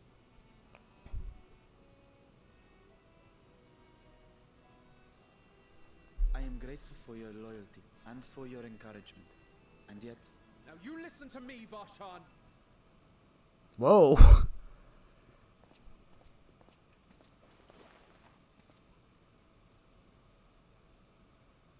You are wearing that face, after all. As I have told you before, you are a little brother to us all. And if you are family, then so too is your sister.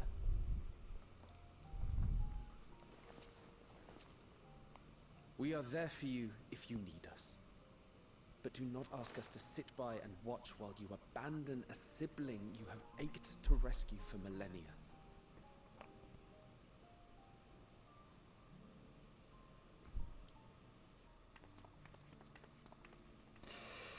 God damn it. They're getting me already. We will succeed in opening the way. It is only a matter of time. All you need do is prepare to step through to the other side.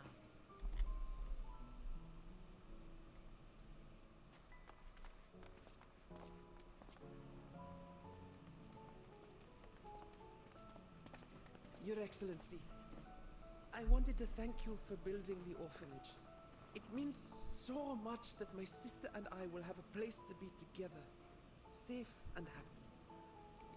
And I hope that you and your sister can be together again too. I see what they did with this, yeah. Well done.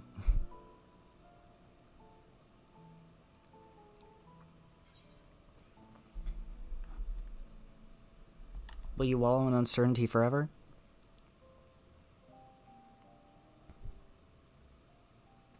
You're saying I should seize this chance? Yeah. Take heart and protect them well. Such were the words I once said to you. And here I stand, failing to live up to them. If my heart is torn, I am fit to protect neither Ashdaya nor Razat-Han. Right.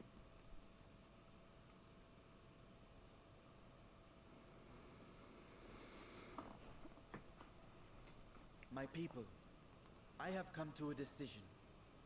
Vashan will depart Thavnair for a time. My dragon self will remain in the palace, but only to conduct the satrap's most essential duties. While I am focused on controlling this vessel, there may be matters that escape my attention. I rely on you, my trusted friends, to watch over one another until I return.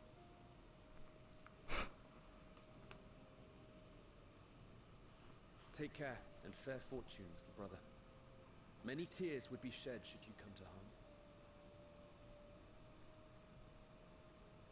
I would not dare make you cry.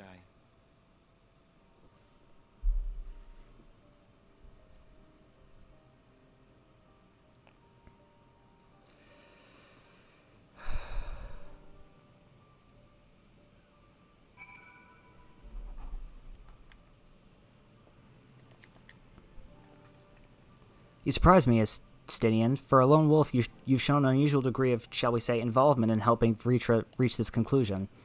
'Twas for the greater good. The worm's thundering sighs were keeping his citizens awake at night, and had travelers believing the palace wrecked by some unnatural storm.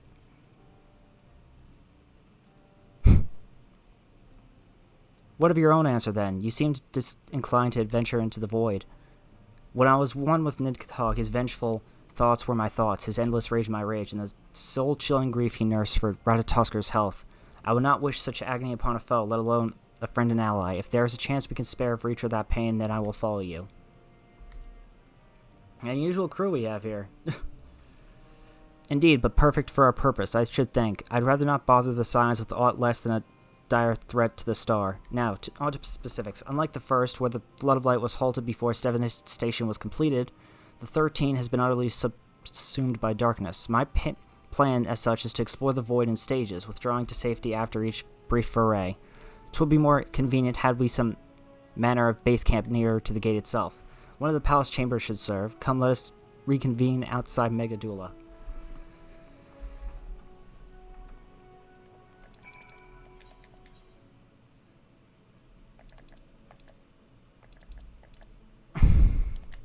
You're not doing this shit right now.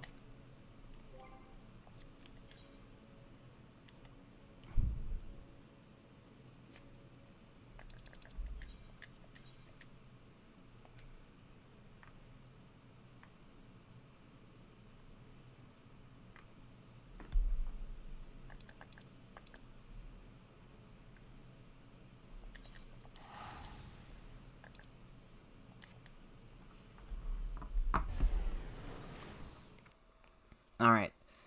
So this will be the end, I think.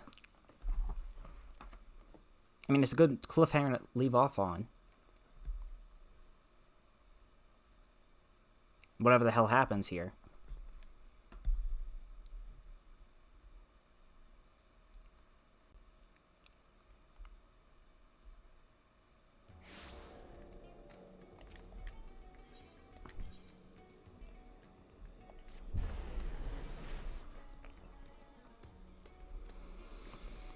Okay.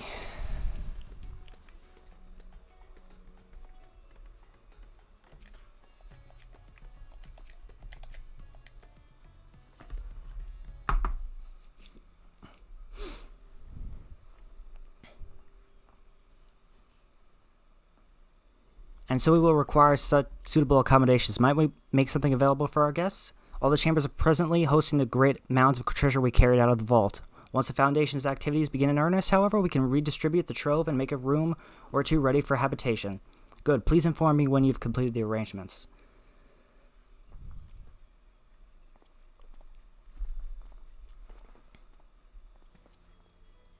As you heard, we will have you settled in Megadula in due time. As ever, you are most gracious, Your Excellency. You risk yourselves to aid me in my search for us Azdaha. Providing comfortable quarters is the least I can do. I only wish we knew more about our destination. The gods only know how long our explorations might possibly take, or what our chances of success might possibly be. Succeed or fail, I am grateful to you for convincing me to make the attempt. On that note, I will return to the great work and lend what help I can to Nidana. If you preparations to make ere we venture into the 13th, now is the time. All I need is my armor and my lance. Perhaps I'll train with the Radiant Host to pass the time before we depart. You know what this means to me, Orin, but my purpose needs not consume you as well. We are headed to another world. Find what joy you can experience, for you're a traveler and adventurer at heart. This I know.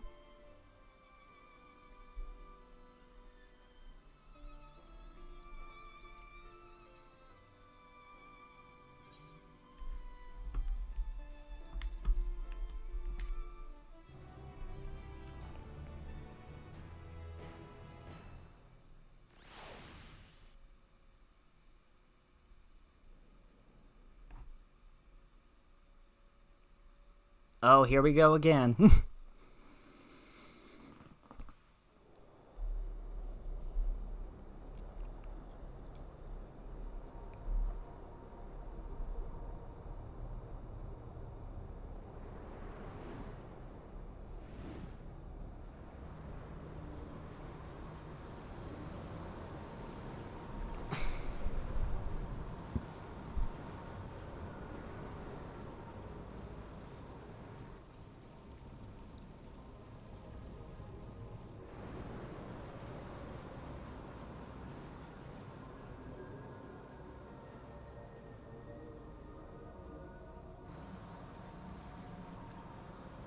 Shut the fuck up.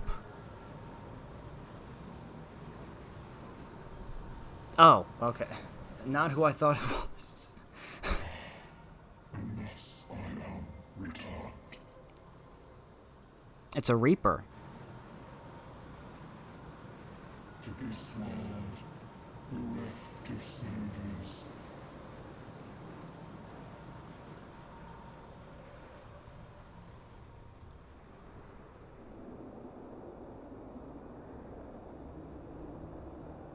Got a creepy ass look though.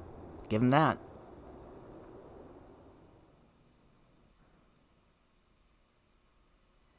Let paths unwalked, adventures spur, pulses quicken, spirits stir.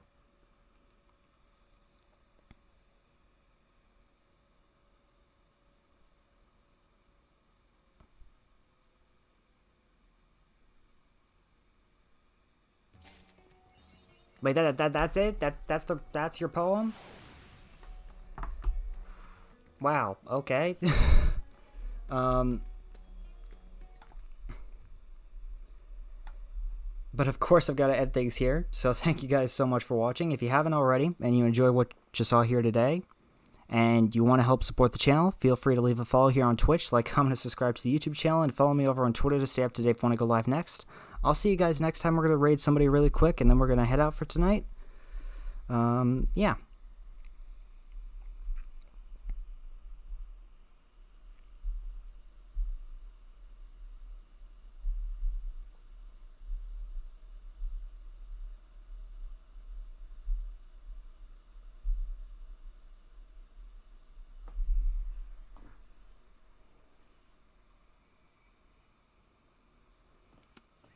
We might just raid Raptor-chan today.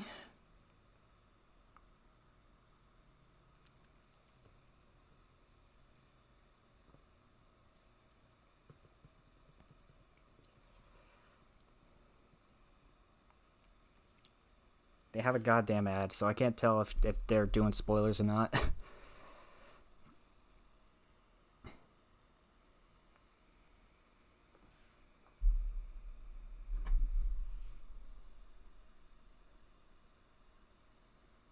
They are? Okay. Yeah, I don't want to go there till I've at least done Myths of the Realm.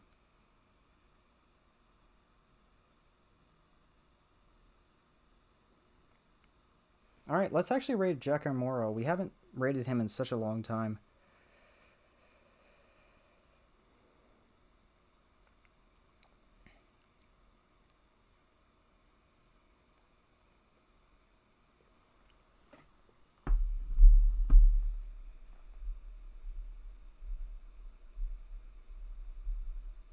And it's the wrong person. Hang on.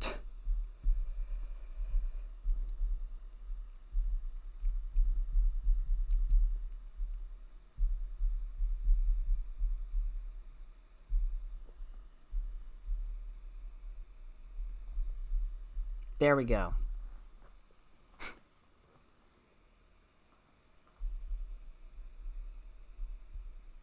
Alright guys, I will see you guys tomorrow for the end of SMT 3 Nocturne. Peace out.